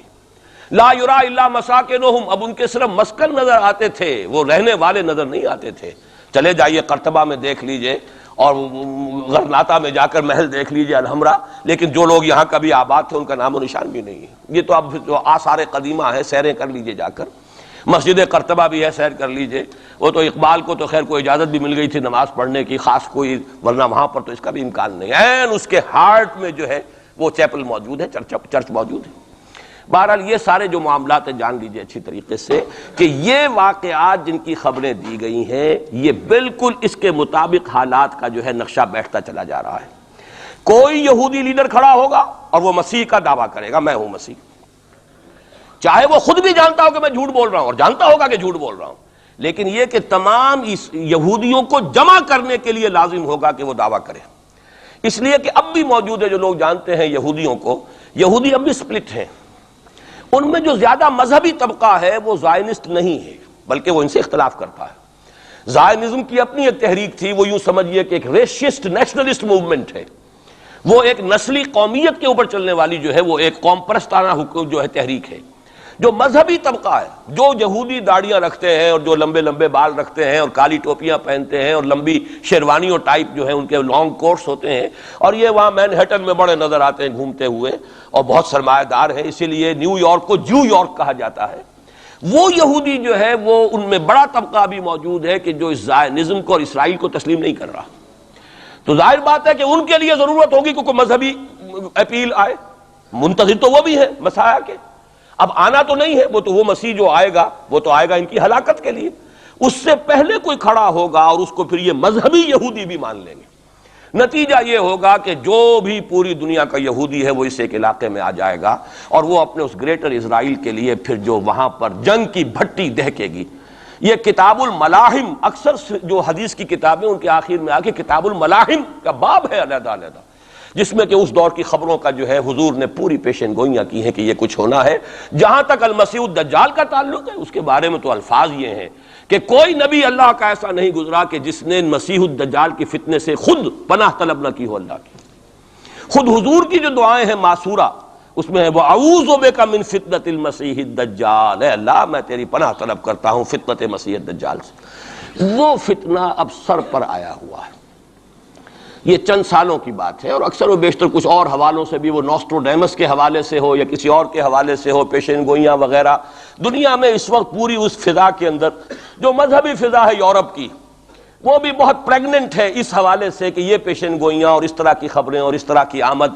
چنانچہ میں کئی مرتبہ کر چکا ہوں کہ آپ کو امریکہ میں بمپرز کے اوپر سٹیکرز ملتے ہیں، مسیح is coming, Jesus is coming, یہ عیسائیوں کا ہے، وہ بھی منتظر ہیں حضرت مسیح کی آمد کے، ہم بھی منتظر ہیں حضرت مسیح کی آمد کے، وہی مانا کہ حضرت مسیح نازل ہوں گے، حضور نے خبر دی ہے، اور آ کر مسلمان کے پیچھے نماز پڑھیں گے، وہ ایک امتی کی حیثیت سے آئیں گے، اب نبی کی حیثیت سے نہیں آئیں گے، بلکہ اپنی امت جو ہے یہود جنہوں نے کہ ان کو انکار کر دیا تھا قبول کرنے سے، ان کو سزا دینے آئیں گے، انہی کی ہلاکت اور بربادی کے لیے آئیں گے، جیسے کہ حضرت نوح کی نگاہوں کے سامنے ان کی قوم ہی نہیں ان کا بیٹا بھی غرق کیا گیا نگاہوں کے سامنے، جس طرح کہ حضرت ہود کی نگاہوں کے سامنے ان کی قوم جو ہے وہ برباد کی گئی۔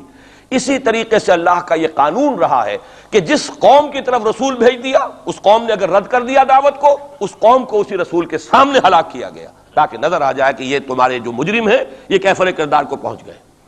یہ ہے معاملہ کہ جو یہودیوں کے ساتھ بعد میں پیش آنا ہے، اس کے بعد تو پھر وہ اسلام کے غلبے کا دور آ جائے گا، لیکن اس سے پہلے مسلمانوں پر شدید ترین عذاب کا دور آ رہا ہے، اور یہ خبریں جو ہیں یہ بھی احادیث میں۔ اسی لیے میں نے کہا تھا کہ موجودہ حالات اور امیڈیٹ فیوچر بہت ڈارک ہے، بہت گلومی ہے مسلمانوں کے لیے۔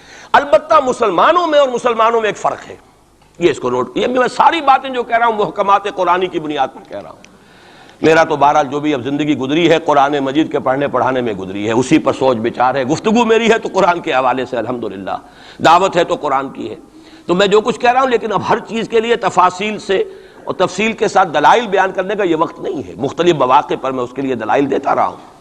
لیکن نوٹ کر لیجئے، میں نے اسی مسجد میں ایک دفعہ ہیومن جیوگرافی کا لفظ استعمال کیا تھا کہ یہ جو تاریخ انسانی ایک جغرافیہ بھی ہے، تقریباً 600 کروڑ دنیا میں اس وقت حضرت آدم کی نسل آباد ہے، ان میں سے 1/5 1 ارب سے زائد ہے، 120 کروڑ کے لگ بھگ ہیں مسلمان، ان سے دگنے ہیں عیسائی حضرت مسیح علیہ السلام کے نام لیوا، باقی جو ہے وہ پھر بقیہ ہیں، ہندو ہیں، بدھ ہیں، یہ ہیں وہ ہیں، لیکن یہ سمجھ لیجئے کہ یہ ہے ہمارا اس وقت ہیومن جیوگرافی کا ایک معاملہ۔ یہ جو 120 کروڑ کے قریب مسلمان ہے، کلمہ گو ہے، محمد کا امتی ہے صلی اللہ علیہ وسلم، اب اس کے دو حصے کر لیجئے۔ 20 کروڑ کے لگ بھگ ہے عرب، اور عرب سے مراد ہے جن کی اس وقت مادری زبان عربی ہے، جو عربی بولتے ہیں، عربی سمجھتے ہیں، عربی ان کی زبان۔ نسلاً سب کے سب عرب نہیں ہیں، ان میں بربر بھی ہے، شمالی افریقہ کے بربر ہیں نسلی طور پر، لیکن یہ کہ جب مسلمان وہاں غالب آ گئے ان کی زبان ہی ختم ہو گئی، تہذیب بھی ختم ہو گئی، وہ بالکل پورے عربائزڈ ہو گئے، یہاں تک کہ سوڈانی پورے عربائزڈ ہیں، ان کی عربی زبان ہے، عربی بولتے ہیں۔ تو یہ سب کے سب جو اس وقت میں عرب جو کہہ رہا ہوں وہ در حقیقت عرب جو کہ عربی بولنے والے عرب ہیں، اور دوسرے جو ہے نان عرب وہ تقریباً 100 کروڑ ہیں۔ اور اس میں بھی نوٹ کر لیجئے ان میں سے لگ بھگ 40 کروڑ سب کانٹیننٹ میں آباد ہے، سب کانٹیننٹ پاکستان، بھارت اور بنگلہ دیش، 40 کروڑ۔ کتنی بڑی تعداد ہے امت مسلمہ کا، 1/3۔ اگر ٹوٹل 120 کروڑ ہے تو ٹوٹل کا 1/3 جو ہے وہ ان 3 ملکوں کے اندر ہے جو کبھی ایک ہندوستان ہوتا تھا، اسی لیے میں اس کے لیے لفظ استعمال کرتا ہوں بر عظیم پاک و ہند، اس میں 40 کروڑ کے قریب مسلمان۔ بہرحال اس میں جو تقسیم ہے ازرو قرآن وہ دو کی ہے، امیین اور آخرین، یہ قرآن کی اصطلاحات ہیں سورہ جمعہ میں۔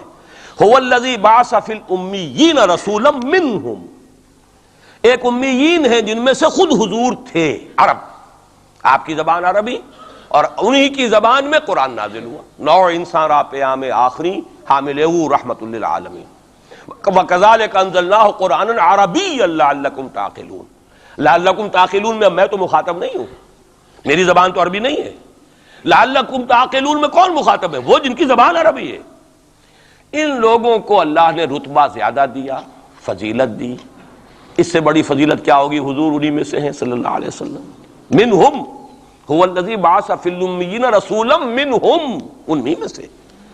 پھر یہ کہ ان کی زبان میں اللہ نے اپنا کلام نازل کیا، فضیلت بھی بڑی ہوئی، لیکن فضیلت جہاں بڑی ہوتی ہے ذمہ داری بھی زیادہ بڑی ہوتی ہے، اور زیادہ بڑی ذمہ داری والا آدمی کوتاہی کرتا تو سزا بھی زیادہ بڑی ہوتی ہے۔ تینوں چیزیں جو ہے لازم و ملزوم ہیں، جن کے درجے ہیں سوا، ان کی سوا مشکل ہے، درجہ سوا ہے، بلند ہے، ذمہ داری بھی زیادہ ہے، کوتاہی ہوگی تو سزا کی بھی زیادہ مستحق ہو گئے۔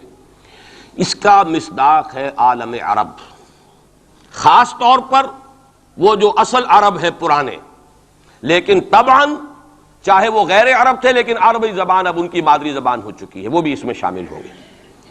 ان پر اصل سزا کا دور ان پر آنا ہے، اور ایک عجیب بات ہے، انہی پر اصلاً ایک سزا کا دور پہلے بھی آیا تھا، یہ سیکنڈ ٹائم ہے، جیسے کہ بنی اسرائیل کے بارے میں آیا ہے، وَقَضَيْنَا إِلَىٰ بَنِي إِسْرَائِيلَ فِي الْكِتَابِ لَتُفْسِدُنَّ فِي الْأَرْضِ مَرَّتَيْنِ وَلَتَعْلُنَّ عُلُوًّا كَبِيرًا، بنی اسرائیل کے لیے بھی ہم نے طے کر دیا تھا کہ 2 مرتبہ تم 2 سرکشی کرو گے اور ہمارے عذاب کے کوڑے تمہاری پیٹھ پر برسیں گے۔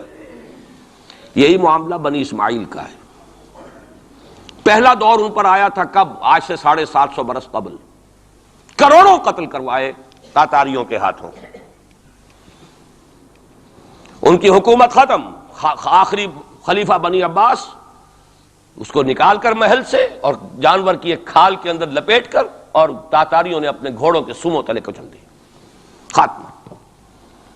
اور پھر انہی تاتاریوں کو اسلام کی توفیق دے دی، اسلام کا جھنڈا ان کے ہاتھ میں تھما دیا ہے، آیا فتنہ تاتار کے افسانے سے پاسماں مل گئے کعبے کو صنم خانے سے۔ اس کے بعد کچھ عرصے رہا معاملہ ہسپانیہ میں عربوں کا، آج سے 500 برس قبل وہ بھی خاتمہ ہوا۔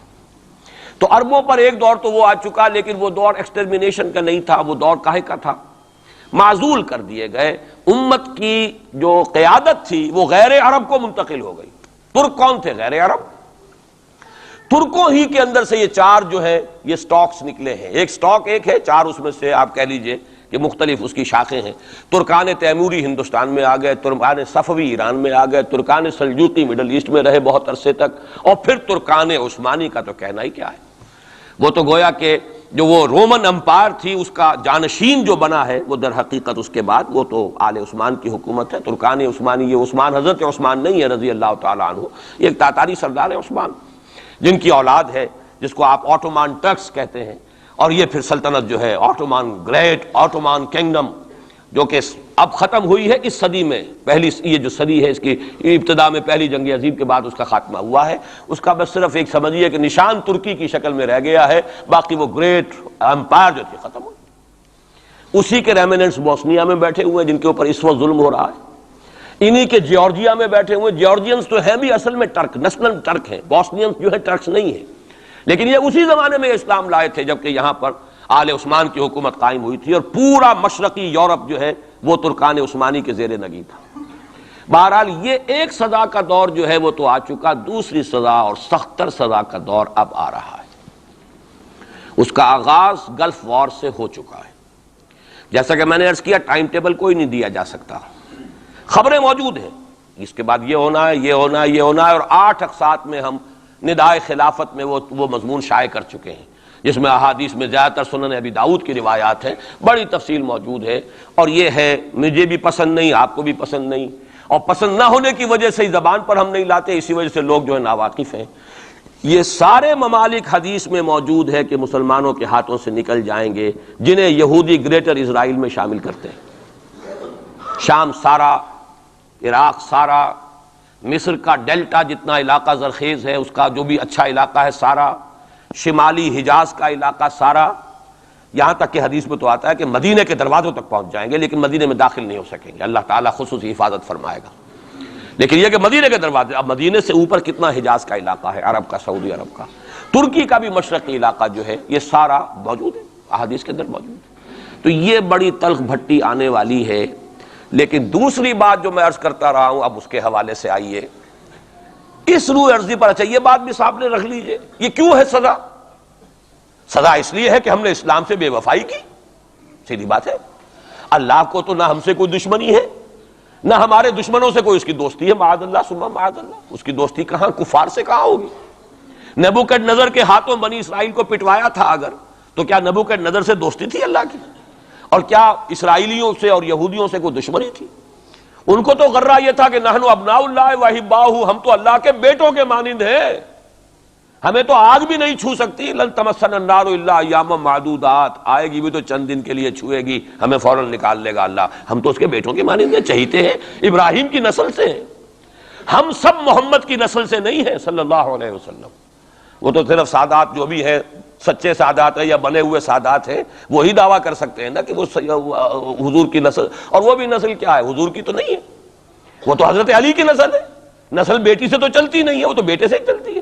حضور صلی اللہ علیہ وسلم کی اصل نسل جو ہے وہ تو اللہ تعالیٰ نے چلائی نہیں، وہ تو حضرت ابراہیم کا بھی انتقال ہوا ہے، اور اس کی اپنی جگہ پر ایک حکمت ہے، وہ اس وقت میرا موضوع نہیں ہے۔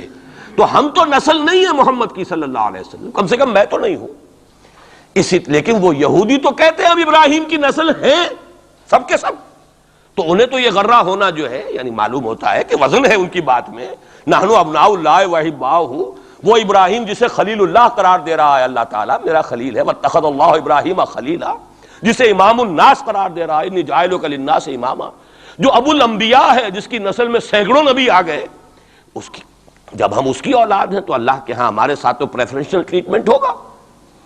یہ ان کو غرہ تھا، یہی ہمیں۔ لیکن جان لیجئے جب انہیں پٹوایا، جب قرآن مجید نے کہا فَلِمَ يُعَذِّبُكُم بِذُنُوبِكُم، ایسا ہی تمہارا غرہ ہے، تم اللہ کے چہیتے ہو تو اللہ تمہیں کیوں سزائیں دیتا رہا ہے؟ نبوکدنضر سے کیوں پٹوایا، رومن سے کیوں پٹوایا، اس صدی میں جرمنوں سے کیوں پٹوایا، لاکھوں کی تعداد کے اندر؟ معلوم ہوا کہ اللہ کا معاملہ جس قوم سے بھی ہے، کووننٹ ہے، وہ میثاق ہے ہمارا اللہ کے ساتھ، میثاق قرآن ہے ہمارا، ان کا میثاق تورات تھی، پکڑو اس کو، خذوا ما آتیناکم بقوۃ، پکڑو اس کو مضبوطی کے ساتھ جو ہم نے تمہیں دیا ہے، اگر اس سے بے وفائی کرو گے تو ہم سے کوئی تعلق نہیں، بلکہ تم مجرم ہوگے اصل۔ باقی لوگوں کے پاس تو کتاب ہے نہیں، شریعت ہے نہیں، دین ہے نہیں، ان کو تو پہنچانا تمہارے ذمہ تھا، تم تو ان کو کیا پہنچاتے، خود اس سے بے وفائی کر بیٹھے ہو، لہذا ساری دنیا کی گمراہی کی ذمہ داری بھی تمہارے کندھوں پر ہے۔ یہ ہے وہ جرم جس کی بنا پر سزا ملے گی، سزا کے مستحق ہیں ہم، اور ہم میں سب سے بڑھ کر عرب ہیں جن کی مادری زبان عربی ہے، جن کو صرف نحو پڑھنے کی ضرورت نہیں قرآن سمجھنے کے لیے، وہ تو از دل خیزت بر دل ریزت، براہ راست کمیونیکیشن قرآن سے ہو رہی ہے، وہ بے وفائی کریں تو ظاہر بات ہے مہا مجرم وہ ہیں۔ لیکن پھر غیر عرب مسلمانوں میں اس وقت روئے ارضی پر سب سے بڑی مجرم قوم 10 کروڑ مغربی پاکستانی. یہ میں ڈنکے کی چوٹ کہہ رہا ہوں اور بہت عرصے سے کہہ رہا ہوں، اس لیے کہ ہم وہ لوگ ہیں کہ جنہوں نے اسلام کے نام پر ملک بنایا. کوئی ملک دوسرا دنیا میں اس وقت اسلام کے نام پر نہیں بنا. ہم وہ لوگ ہیں پاکستان بنانے کے لیے لاکھوں جانیں مسلمانوں کی کلمہ گوؤں کی گئیں اور ہزاروں عصمتیں لوٹیں، اور نہ معلوم کتنی مسلمان لڑکیاں اور عورتیں جو ہے رہ گئیں پھر بھی ہمیشہ ہی سکھوں کے پاس، اور وہ آئی نہیں پاکستان اس اسلام کے نام پر. اور کیا کیا ہے ہم نے؟ 46 برس ہو گئے، اس کہاں اسلام ہوا. لہذا اس سے بڑی مجرم قوم عربوں کے بعد ہم یہ کہہ سکتے ہیں ہمارا عام آدمی قرآن نہیں پڑھتا، قرآن جانتا نہیں، ٹھیک ہے، اپلی ہے کچھ نہ کچھ، اس اعتبار سے ان کے بعد نمبر ہمارا ہے، لیکن باقی پوری دنیا کے مسلمانوں سے بڑھ کر مجرم ہم. اور ہم اصل میں نہ صرف یہ کہ خود اپنے حصے کے مجرم ہیں، بھارت کے مسلمانوں کا بھی سارا وبال ہماری گردن پر ہے. آج میں چاہتا ہوں کہ اس کو آپ اچھی طرح نوٹ کر لیں. بھارت کے مسلمانوں نے، جسے آپ فرض کفایہ کہتے ہیں، نماز جنازہ فرض کفایہ، چند لوگوں نے بھی کسی مسلمان کی نماز پڑھ لی تو سب کی طرف سے ادا ہوگی، کسی نے بھی نہیں پڑھی تو سب مجرم ہو جائیں گے، بستی کے سب لوگ مجرم ہوں گے. بھارت کے مسلمانوں نے فرض کفایہ ادا کیا جب پاکستان بنوا دیا آپ کو، اور اس کی قیمت آج بھی وہ دے رہے ہیں. کھلے نعرے لگ رہے ہیں، مسلمان کے 2 استھان، پاکستان یا قبرستان، تیسرا کوئی جگہ نہیں. ڈنکے کی چوٹ کہا بابری مسجد کے بعد LK اڈوانی نے، ہم ساری مسجدیں گرا دیں گے ہندوستان کے اندر، کوئی مسجد باقی نہیں چھوڑے. ڈنکے کی چوٹ، اعلانیہ، یہ سب کچھ ہو رہا. اور یہ نعرے تو نہ معلوم کب سے لگ رہے ہیں، اور نہ معلوم کب سے میں یہاں ان مسجدوں کے اندر بھی اور اپنی تقریروں میں وارن کرتا رہا ہوں کہ کیا وہاں ہو رہا ہے، لیکن ہمارے تو کان پر جوں نہیں ریگتی. ہمارے تو وہی دھندے ہیں، وہی کاروبار ہے، اپنا بزنس ہے، اس کے سارے مسئلے ہیں، اس کی اپنی بلڈنگیں ہیں، اپنی موٹریں ہیں، اپنے ٹیلی ویژن ہیں، اپنے کئی کورسز کے ڈنرز ہیں. اللہ خیر صلی اللہ، ہمیں بحث کیا اسلام سے؟ تو بتائیے ہم سے بڑا مجرم کون ہوگا؟ آج جو کچھ ہندوستانی مسلمان پر بیت رہی ہے اس کا جرم ہمارے کندھے پر ہے. یہ میں جذباتی انداز میں نہیں کہہ رہا، میں تو 2 اور 2 4 کی طرح ثابت کر سکتا ہوں. انہوں نے فرض کفایہ ادا کر دیا. اور اس وقت یاد کیجئے مولانا ابوالکلام آزاد، مولانا مدنی، جمعیت علماء ہند کے علماء اپنے تقدس اور اپنے تدین اور اپنے تقوی کے اعتبار سے انکویسچنیبل، کوئی شک و شبہ نہیں ہو سکتا ان کی نیت پر اور ان کے تقوی پر اور کردار پر. انہوں نے کیا کہا تھا؟ یہی کہا تھا کہ یہ پاکستان بنا کر تم مسلمانان ہند کو 3 حصوں میں تقسیم کر دو گے. 3 میں کہا تھا، 2 میں نہیں، 3 میں. حالانکہ بظاہر تو ایک پاکستان بن رہا تھا نا، لیکن یہ مولانا ابوالکلام آزاد کے الفاظ تھے کہ 25 برس سے زیادہ یہ 2 خطے یکجا نہیں رہ سکتے. اور 25 برس کیا، 24.25 برس میں ٹوٹ گیا پاکستان. 25 برس پورے نہیں ہوئے، اور ان کے الفاظ تھے یہ کہ 25 برس سے زائد جمع نہیں رہ سکتے. 24.25 برس میں ختم ہو گیا. 16 دسمبر 1970 کو پاکستان ختم ہو گیا کہ نہیں ہو 71 کو. بہرحال نوٹ کرنے کی بات ہے. انہوں نے، ہم نے کیا کہا تھا؟ میں بھی مسلم لیگی تھا، میں نے بھی نعرے لگائے ہیں، چاہے غیر شعوری دور تھا، ہائی اسکول اسٹوڈنٹ تھا. پاکستان کا مطلب کیا، لا الہ الا اللہ، فلک شگاف نعرے لگائے ہیں. اور نوائے وقت کا پرچہ انتظار کرتے تھے اسٹیشن پر کھڑے ہو کر، حصار ریلوے اسٹیشن کے اوپر، کہ اب گاڑی آئی اور اب نوائے وقت لیا اور پھیل گئے پورے شہر میں اس کو پہنچانے کے لیے. ہم کیا کہا کرتے تھے؟ جی نہیں، 2 طرف سے پاکستان جو ہے مضبوط پاکستان ہوگا. ہندوستان میں کسی ہندو کو جرت ہوگی مسلمان کے لیے کوئی میلی نگاہ سے دیکھنا بھی؟ وہ سارے خواب کہاں گئے؟ وہ تو حرم ہوئے. وہ 2 طرف کا جفا تھا وہ تو ختم ہوا، اس لیے کہ وہ زنبور تو اب رہا ہی نہیں، وہ تو کھل گئی، نوٹ ہی ختم ہوئی وہ مشرقی پاکستان. اور حال یہ ہے کہ آپ کی وزیر اعظم بنگلہ دیش نے یہ بھی پسند نہیں کیا کہ بابری مسجد پر جو بیان تھا وہ نواز شریف صاحب کے ساتھ مشترک بیان دے دیں. یہ اشتراک بھی دنیا کے سامنے نہ آ جائے کہ مشرقی پاکستان سابقہ اور اس وقت بنگلہ دیش کی وزیر اعظم اور مغربی پاکستان جو اب وٹ ریمینز آف پاکستان کے تحت صرف پاکستان ہے، اس کے وزراء اعظم نے مشترکہ بیان دے دیا. یہ بھی نہیں آنا چاہیے. یہ حال ہے ہمارا.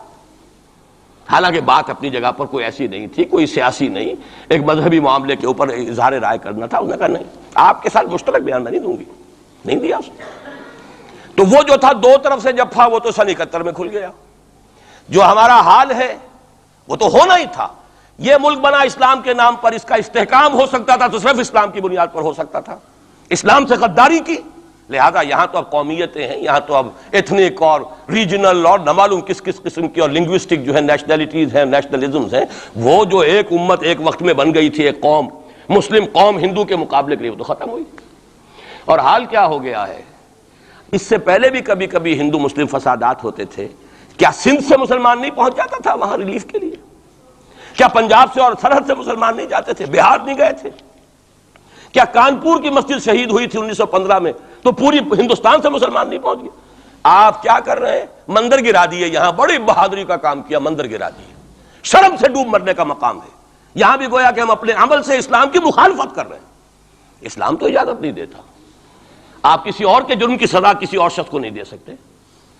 ہمارے پاس تو یہ سیکریٹ ٹرسٹ ہیں، یہ لوگ ذمہ وہ اپنے آپ کو منواتے نہیں، لیکن ہمارے تصور سے، اسلام کے تصور سے ذمہ ہیں۔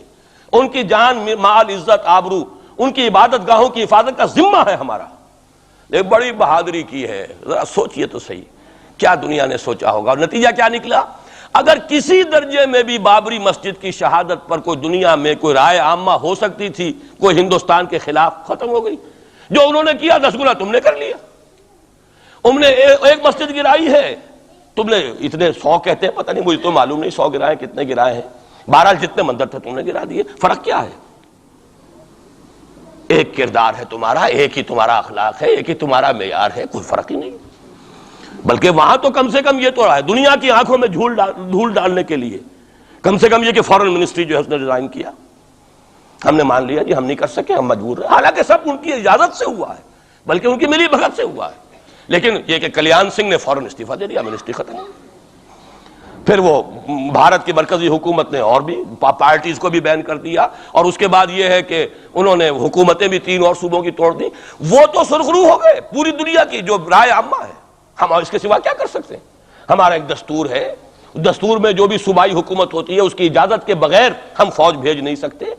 وہاں پہ صوبائی حکومت تھی، اس نے ہمیں یقین دہانی کرائی تھی، سپریم کورٹ کو بھی یقین دہانی کرا دی تھی کہ مسجد کو کچھ نہیں ہوگا، تو ہم تو اس کے اوپر ڈیپینڈ کر رہے تھے۔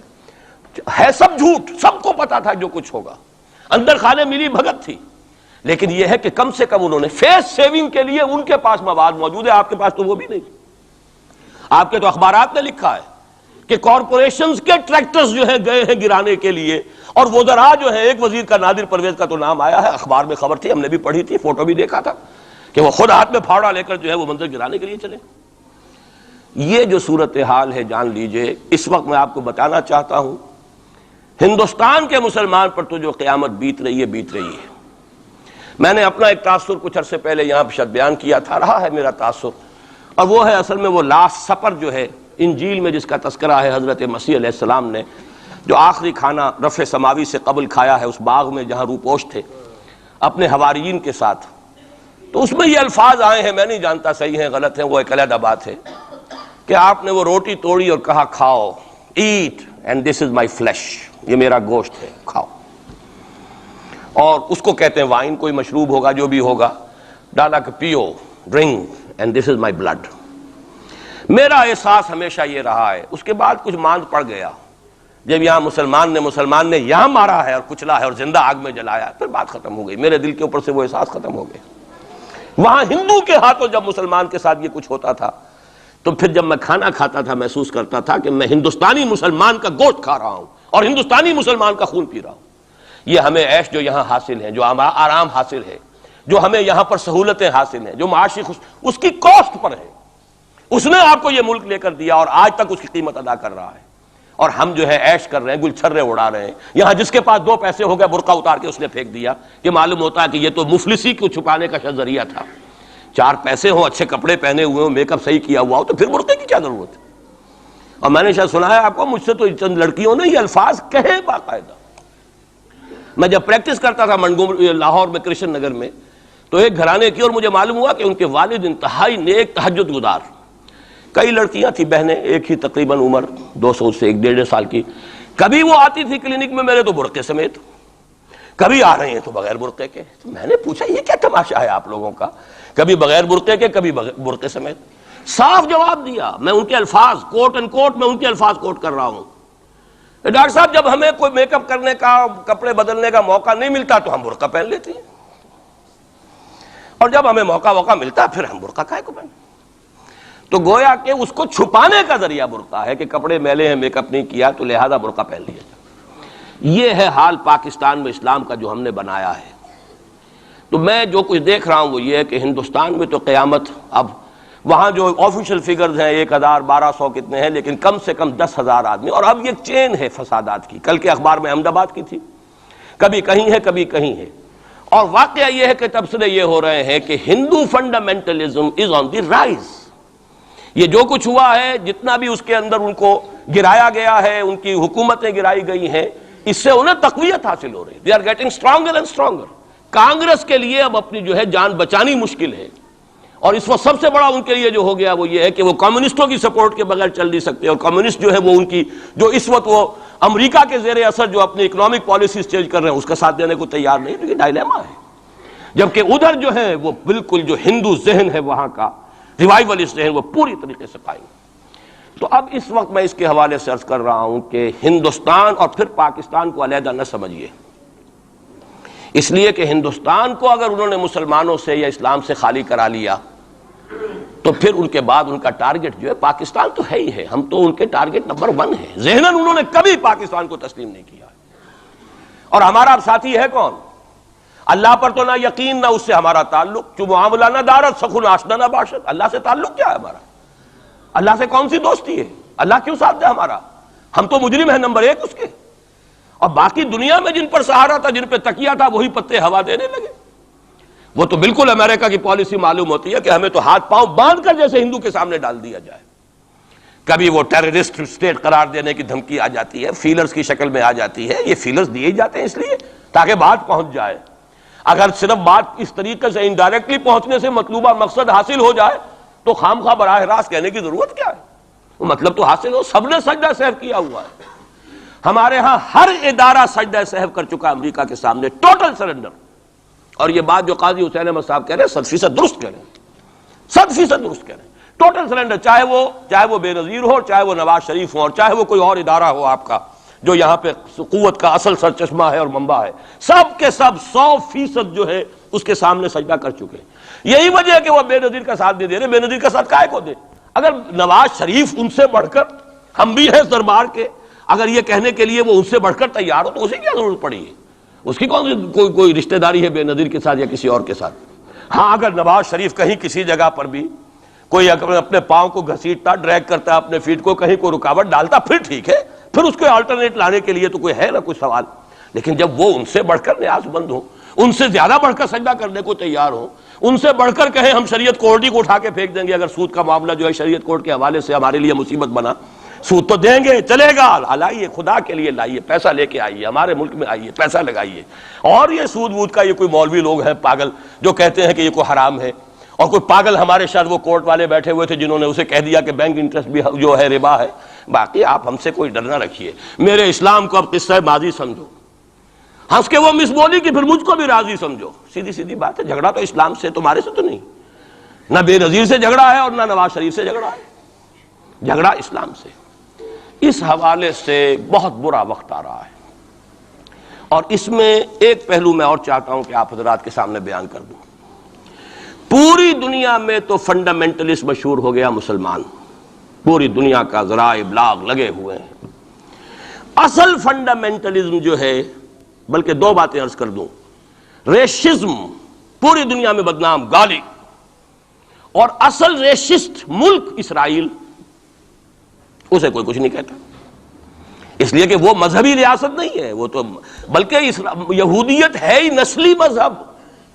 ساؤتھ افریقہ کیا ہوگا کوئی نسل پرست قوم یا نسل پرست ملک؟ وہ تو کچھ بھی نہیں تھا۔ اصل جو نسل پرست ہیں وہ تو یہودی ہیں، انہیں کوئی کچھ نہیں کہہ رہا۔ ریشسٹ وہ فنڈامنٹلزم اصل جو چلا ہے وہ ہندوستان میں چلا ہے، بدنام پوری دنیا میں مسلمان ہو گیا۔ لیکن اب اس کا میں بلیم نہ امریکہ کو دے سکتا ہوں نہ کسی اور کو، یہ تو اے باد سبا ہم آوردہ توستی، ہمارا اپنا کیا دھرا ہے۔ میں آپ کو ایک حوالے سے بتا دینا چاہتا ہوں، ہمارے ہاں علامہ مشرقی اٹھے، چپ راس چپ، چپ راس چپ، اور بیل چاپ پورے ہندوستان کو دہلا دیا، دہل گئی زمین ہندوستان کی، راس کماری سے لے کے درہ خیبر تک، اور بڑے بڑے نوٹیبلز۔ یہ تحریک اتنی عظیم تھی، اتنی آرگنائز تھی، آپ کو معلوم ہے یہ تالپور برادران جو ہے دونوں بھائی جو تھے یہ خاکسار تھے، بڑے بڑے لوگ سندھ میں، فرنٹیئر میں، پنجاب میں، ہر جگہ پر، اور ایسی زبردست آرگنائزیشن بالکل ملٹری والی، ان کے سارے قواعد ملٹری کے. لیکن ہوا کیا؟ آر ایس ایس 1925 میں قائم ہوئی ہے، اسی کے رد عمل میں. ہندو سویا ہوا تھا، انہوں نے دیکھا یہ مسئلہ اٹھ گیا ہے، اتنا زبردست اٹھ گیا ہے، اس زور شور کے ساتھ اٹھ گیا ہے، اس کی چپراس جو ہے وہ زمین جو ہے لرز رہی ہے، اس سے تو اٹھنا پڑے گا نا. لہذا باقاعدہ جو آر ایس ایس 1925 میں قائم ہوئی ہے اسی کے رد عمل میں، اور اس مقصد کے ساتھ، ڈکلیئرڈ مقصد، ہندوؤں کو متحد کیا جائے تاکہ وہ بھرپور طریقے سے مسلمانوں کا مقابلہ کر سکیں. ہندو واد آن دی ڈیفینسو. لیکن 1925 سے لے کر آج تک کتنے سال ہو گئے؟ 67 برس تک ایک جماعت کا حوصلہ دیکھیے، اس کا ظرف دیکھیے، آج تک سیاست میں حصہ نہیں لیا. پاور پالیٹکس سے کوئی تعلق نہیں. 67 لانگ ایئرس. اتنی فالوئنگ ہے کہ ویسٹ میں تو اتنی موٹی موٹی کتابیں چھپی ہیں. شکاگو یونیورسٹی سے اتنی موٹی کتاب تھی، برادرہڈ ان سیفرن، آر ایس ایس کے اوپر ڈاکومنٹ. 25 لاکھ ان کا اس وقت کارڈر موجود ہے جو کہ ان کا ٹرینڈ ہے والنٹیئر. لیکن وہ جماعت الیکشن میں نہیں آئی. کچھ اپنے اثر تحت کچھ اور لوگوں کو لڑو، اور آپ نے نام بھی نہیں سنا ہوگا، اس کے 3 امیر یا گرو جو ہیں گزر چکے ہیں، تیسرا ہے اس وقت. پہلا ڈاکٹر بالی رام ہیجواڑ، کسی نے نام سنا آج تک؟ کوئی پرسنل پبلسٹی کی کوشش کی اس نے؟ کام کیا. دوسرا مہادیو گولوالکر گرو جی، کسی نے نام بھی نہیں سنا ہوگا. اس وقت کون ہیں؟ بالا صاحب دیورس. یہ 3 ان کی عمارتیں کہہ لیں یا جو بھی کہہ لیں، خلافتیں ہیں جو آئی ہیں، اور ایسا منظم نظام ہے، لیکن کہیں سیاست میں حصہ نہیں. ہمارا فنڈامنٹلسٹ سیاست کے میدان میں آ کے زیرو ہو چکا. پہلے تو علامہ مشرقی اٹھے تھے، وہ تو ویسے ہی ایک جوش کے اندر آ کر ایک خاص جذباتی کیفیت میں اپنی موومنٹ کو کال آف کر کے بیٹھ گئے. 10 لاکھ آدمی، غالباً 10 لاکھ کی فگر تھی، 10 لاکھ یا 1 لاکھ جتنے بھی تھے، میں فگر کے بارے میں نہیں کہہ سکتا، دلی میں جمع نہیں ہوں گے تو میں پارٹی کو ڈسبینڈ کر دوں گا. وہ چند افراد کی کمی رہ گئی تھی اس فگر سے، تو اسی غصے میں آ کر پارٹی ڈسبینڈ، ختم. اب وہ خاکسار ہمارے ہاں تو رہ گئے ہیں، کبھی کسی خاص سیریمنی کے موقع پر کچھ سلامی دینے کے لیے چپراس کرتے آ جاتے ہیں بیچارے. وہ ان کے تو کوئی نام و نشان بس اس معنی میں ہے کہیں. اللہ اللہ خیر سے. اصل فنڈامنٹلسٹ آرگنائزیشن جماعت اسلامی ابھری، لیکن اس نے پاکستان میں آتی پاور پالیٹکس کے اس کے اندر اپنے آپ کو دفن کر کے زیرو کر دیا. وہاں یہ معاملہ چل رہا ہے. یہ ہے اصل میں جو فرق آپ کو سمجھنا چاہیے. یہ 1925 یہ جو دوسری جماعتیں ہیں، وی ایچ پی ہے، وشوا ہندو پریشد، یہ اس کی ایک ذیلی تنظیم ہے، جیسے جماعت اسلامی کی ذیلی تنظیمیں ہیں اسی طرح کی ذیلی تنظیم ہے. آر ایس ایس خود کبھی نہیں آئی پالیٹکس میں، اور 2 مرتبہ تاریخ میں اس کو بین کیا جا چکا ہے ہندوستان میں. چونکہ آر ایس ایس کا آدمی تھا جس نے گاندھی کو ایسیسینیٹ کیا تھا 1948 میں. دی پارٹی واز بینڈ. اس کے بعد جب اندرا گاندھی کا دور آیا ہے وہ ایمرجنسی کا، اس میں بھی پارٹیز اس نے بین کی تھی، آر ایس ایس بھی بین ہوئی ہے، لیکن ہر مرتبہ پہلے سے زیادہ ابھر کر آئی ہے وہ. اور آج یہ سب کے سب وی ایچ پی والے، بی جے پی والے، یہ سب در حقیقت آر ایس ایس کے آدمی، اور یہ ان کا ڈکلیئرڈ ایم اب بن چکا ہے. اور حالات جو ہیں ہم اس سزا کے بالکل مستحق ہو چکے ہیں. اسیاں سے کبھی ہم نے کنارہ نہ کیا، لیکن تیری رحمت نے گوارا نہ کیا. یہ تو ہو سکتا ہے اب بھی ہم اسی اللہ کی رحمت پر تو ادھار کھا سکتے ہیں، لیکن واقعہ یہ ہے کہ ہم اس سزا کے بالکل مجرم ہو چکے ہیں اور مستحق بن چکے ہیں. اور نظر یہ آ رہا ہے کہ اب حالات ہمارے لیے زیادہ سے زیادہ پیچیدہ سے پیچیدہ، مشکل سے مشکل، اور زیادہ سے زیادہ جو ہے گمبھیر ہوتے چلے جا رہے ہیں.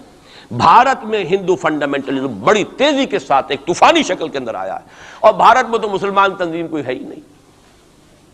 آپ کے شاید علم میں آیا 2 جماعتیں بین کر دی، جماعت اسلامی بین. ارے جماعت اسلامی بھارت کی جو اصل جماعت ہے وہ تو ایک علمی کام کرنے والی، دعوتی کام کرنے والی، قرآن مجید کے تراجم شائع کی، سیاست میں تو ہے ہی نہیں ہوا. لیکن یہ کہ اس کا اور سوال ہی پیدا نہیں ہوتا ٹیررزم کا یا کسی درجے میں بھی کوئی اس طرح کی ایکٹیویٹی جماعت اسلامی. لیکن وہ ہے نا کہ وہ ترازو کا ایک پلڑا اگر ادھر 3 کو بین کیا تو ادھر بھی 2 تو ہوں کم سے کم، وہ جماعت اسلامی بھی بین ہوگی. ہاں کشمیر میں جماعت اسلامی کا ایک رول ہے، لیکن کشمیر کی جماعت اسلامی علیحدہ جماعت اسلامی ہے، وہ ہندوستان کی جماعت اسلامی سے اس کا تعلق نہیں ہے۔ جیسے پاکستان کی جماعت اسلامی، مشرقی پاکستان یا بنگلہ دیش کی جماعت اسلامی، ہندوستان کی جماعت اسلامی اور کشمیر کی یہ چار علیحدہ ہیں بالکل، ان کا آپس میں تنظیمی رابطہ کوئی نہیں۔ کشمیر کی جماعت اسلامی یقیناً ہے، اور یہ سمجھتا ہوں میں، اور یہ صحیح بات ہے، بعض تبصرہ نگاروں نے لکھی بھی ہے کہ اصل میں اس وار سے انہوں نے کشمیر کے مسئلے میں جب یہ بین کیا ہے وہاں کی 3 ہندو جماعتوں کو، تو اس کے ساتھ ہی 2 مسلمانوں کو ایک لپیٹ میں لے کر پارٹیز کو، تو کشمیر میں جو جماعت اسلامی چونکہ ابھی تک وہ بینڈ نہیں تھی، اور جماعت اسلامی کا آرگنائزیشنل جو ہے بیکنگ مل رہی تھی حزب المجاہدین کو، جو وہاں پر جو بھی اس وقت جو جد و جہد کر رہی ہے، لہذا اس کو کمزور کرنے کے لیے کیا ہے۔ لیکن یہ کہ ہندوستان میں کوئی مسلمانوں کی لیڈرشپ ہے ہی نہیں، سارے قائدین تو پاکستان بنا کے پاکستان آ گئے تھے، رہ تو گئے تھے وہاں پہ وہی جمیعت علماء ہند کے لوگ، اس وقت بھی سنبھالا ہے تو انہوں نے سنبھالا ہے، مولانا حفظ الرحمان سہاروی نے سنبھالا ہے، مولانا ابوالکلام آزاد نے کچھ سنبھالا دیا جتنا بھی دے سکے ہیں، باقی مسلم لیگی تو سبھی آ گئے تھے، وہاں سے رہ کون گیا تھا؟ لے دے کر مدراس میں کوئی 1-2 اور کیرالہ کے اندر، کیرالہ میں البتہ یہ کہ راشٹریہ سیوک سنگھ کے مقابلے میں مسلم سیوک سنگھ قائم کیا گیا، اور وہ کام بہت اچھا کر رہے تھے، لیکن یہ کہ ان کو بھی بین کر دیا گیا، انہوں نے خود بھی اپنے آپ کو ڈیزالو کر لیا۔ انہوں نے کہا کہ جب ہمارا تو اصل مسئلہ جو ہے وہ راشٹریہ سیوک سنگھ سے ہے، اگر RSS بین ہو گئی تو ہمیں کوئی ضرورت ہی نہیں کام کرنے کی، انہوں نے خود بھی ڈیزالو کر لیا اپنے آپ کو۔ لیکن بہرحال یہ تو میں کچھ تفاصیل ہیں جو آپ کو بتا رہا ہوں، اصل بات یہ ہے کہ اس وقت ہندوستان میں مسلمانوں کی حالت بہت مخدوش ہے۔ ایک طرف وہاں یہود کے زیر اثر مسلمانان عرب پر تباہی کا دور، کسی بھی وقت کھڑا ہو سکتا ہے کوئی شخص مسیح بن کر، اور خبریں آ رہی ہیں مسیحی حلقوں کے اندر اور وہ یہودیوں کے اندر بھی کہ وہ تو در حقیقت کہیں پیدا بھی ہو چکا ہے اور کہیں پل رہا ہے، بڑھ رہا ہے، یہ ہے وہ ہے، اور جو گرانڈ ماسٹر ہے اس کا فری میسن کا، اس کا نام بھی کوئی صاحب مجھے کل بتا رہے تھے کہ اس کے گھر میں وہ شخص موجود ہے وغیرہ وغیرہ، واللہ عالم۔ لیکن یہ کہ جو کچھ میری جو بھی بات ہے وہ ہے قرآن اور حدیث کی روح سے۔ قرآن کا فلسفہ ہے کہ جس قوم کی طرف رسول بھیجا گیا اس نے اگر انکار کیا اس کو ختم کیا جاتا ہے۔ اس میں ایکسیپشن اب تک ہوئی ہے صرف یہود کی، رسولاً الی بنی اسرائیل کی حیثیت سے حضرت مسیح بھیجے گئے، انہوں نے رد کیا، یہ بھی کنڈیمڈ نیشن ہے، لیکن اس کو اللہ نے باقی رکھا ہوا ہے اس کا کوڑا مسلمان پر مارنے کے لیے، بدترین عذاب مسلمان پر لانے کے لیے۔ اس لیے کہ افضل امت بھی یہی تو ہے نا، سب سے بڑھ کر افضل، سارے نبیوں سے افضل ہمارا نبی صلی اللہ علیہ وسلم، اور ساری امتوں سے افضل ہم مسلمان امت، تو سب سے بڑی سخت سزا کے مستحق بھی تو پھر ہم ہی ہوں گے۔ یہ مولانا اصلاحی صاحب کا جملہ میں نے پہلے بھی کبھی سنایا ہے کہ وہ کہا کرتے ہیں ان کے خاص علاقے میں اعظم گڑھ میں کہ جب کسی کو سزا دینی ہوتی تھی تو چمار کے ہاتھوں جوتا لگواتے تھے اسے، تاکہ وہ اگر راجپوت کو راجپوت ہی جوتا مارے گا تو اس میں اتنا اس کو درد نہیں ہوگا جتنا کسی راجپوت کو چمار جو ہے اس کے ہاتھ سے جوتا لگوایا جائے۔ تو یہ یہودیوں کے ہاتھوں مسلمانوں کو پٹوانا در حقیقت یہ عذاب در عذاب ہے۔ ایک کنڈیمڈ نیشن، ملعون قوم، ضربت علیہم الذلۃ والمسکنۃ وباؤوا بغضب من اللہ، وہ قوم ہے جس کے ہاتھوں مسلمانوں پر ادھر بھی آ رہا ہے اور یہاں بھی سامنے آ چکا ہے۔ لیکن ابھی وقت ہے، اور اس کے لیے میں لایا ہوں آپ کے لیے تحفے کے طور پر سورہ یونس کی ایک آیت۔ وہاں فرمایا گیا ہے فلولا كانت قرية آمنت فنفعها إيمانها إلا قوم يونس لما آمنوا كشفنا عنهم عذاب الخزي في الحياة الدنيا ومتعناهم إلى حين۔ رسولوں کی تاریخ میں ایک استثناء ہے، میں چند منٹ اضافی لے رہا ہوں، آپ لوگ بھی حاضر ہیں بھی، اور میرا خیال ہے کہ دلچسپی آپ کی کم نہیں ہو رہی ہے، آیا بھی 4 مہینے بعد ہوں، اس لیے وقت کا بھی زیادہ حق ہے میرا۔ ایک استثناء تو میں نے کہا یہودی، انہوں نے اپنے رسول کو اپنے اعتبار سے سولی پر چڑھایا لیکن ابھی تک بچے ہوئے ہیں، لیکن ان کی تو ہونی ہے وہ سزا جو آنی ہے، حضرت مسیحی کے ہاتھوں آنی ہے۔ جب وہ دجال آئے گا، دجال کے ہاتھوں مسلمانوں کی خوب پٹائی ہو چکے گی، عرب مسلمانوں کی، پھر ان کو کیفر کردار تک پہنچانے کے لیے حضرت مسیح آئیں گے۔ یہ احادیث صحیحہ کے اندر بالکل صحیح، جس میں کسی شک و شبے کی گنجائش نہیں، اس میں گنجائش شک و شبے کی یا قادیانی کے لیے ہے یا منکر حدیث کے لیے، کسی راسخ العقیدہ مسلمان کے لیے ممکن نہیں۔ لیکن ایک استثناء اور رہا، اور وہ قوم یونس علیہ السلام۔ اس قوم کو بھی حضرت یونس علیہ السلام بھیجے گئے، اس کی طرف انہوں نے رد کر دیا، اور عذاب الہی کا فیصلہ ہو گیا. لیکن ایک قانون اللہ کا رہا ہے رسولوں کے باب میں، رسول ہجرت نہیں کر سکتا، اپنی جگہ کو چھوڑ کر نہیں جا سکتا جب تک کہ ایکسپریس پرمیشن اللہ کی نہ آ جائے. جیسے آپ کو معلوم ہے کوئی بڑا افسر جو ہوتا ہے وہ اپنے ہی can't leave station, D C نہیں جا سکتا اپنا ہیڈ کوارٹر چھوڑ کر. اسی طریقے سے رسول اللہ کا نمائندہ، حکومت خداوندی کا نمائندہ، وہ نہیں جا سکتا. حضرت یونس سے صرف یہ خطا ہوئی غصے کی وجہ سے، اور غصہ کس کے خلاف؟ اللہ کے خلاف نہیں، معاذ اللہ، ان کافروں کے خلاف غصے کی وجہ سے چھوڑ کر چلے گئے کہ بس اب عذاب آنے والا ہے، تم عذاب کے مستحق ہو گئے، میں جا رہا ہوں. ابھی اللہ کی اپروول نہیں آئی تھی جانے کی. یہ ڈیبٹ ہے حضرت مسیح کے، حضرت یونس پر، کہ جو کریڈٹ ہو گیا قوم کے لیے. واحد قوم ہے کہ جب عذاب کے آثار شروع ہو گئے قوم کو محسوس ہو گیا یہ یونس ٹھیک کہتے تھے. وہ نکل آئے اپنے گھروں سے اور چیخنے چلانے لگے اور دعائیں کی اور توبہ کی اور گڑ گڑائے اللہ ہمیں معاف فرما دے. تو چونکہ رسول سے یہ ایک خطا ہو چکی تھی، اس کا ڈیبٹ ان کو کریڈٹ کی شکل میں ملا ہے، عذاب واپس ہو گیا. متعناہم الی حین، انہیں ہم نے ایک اور مہلت دے دی، ایک وقت معین.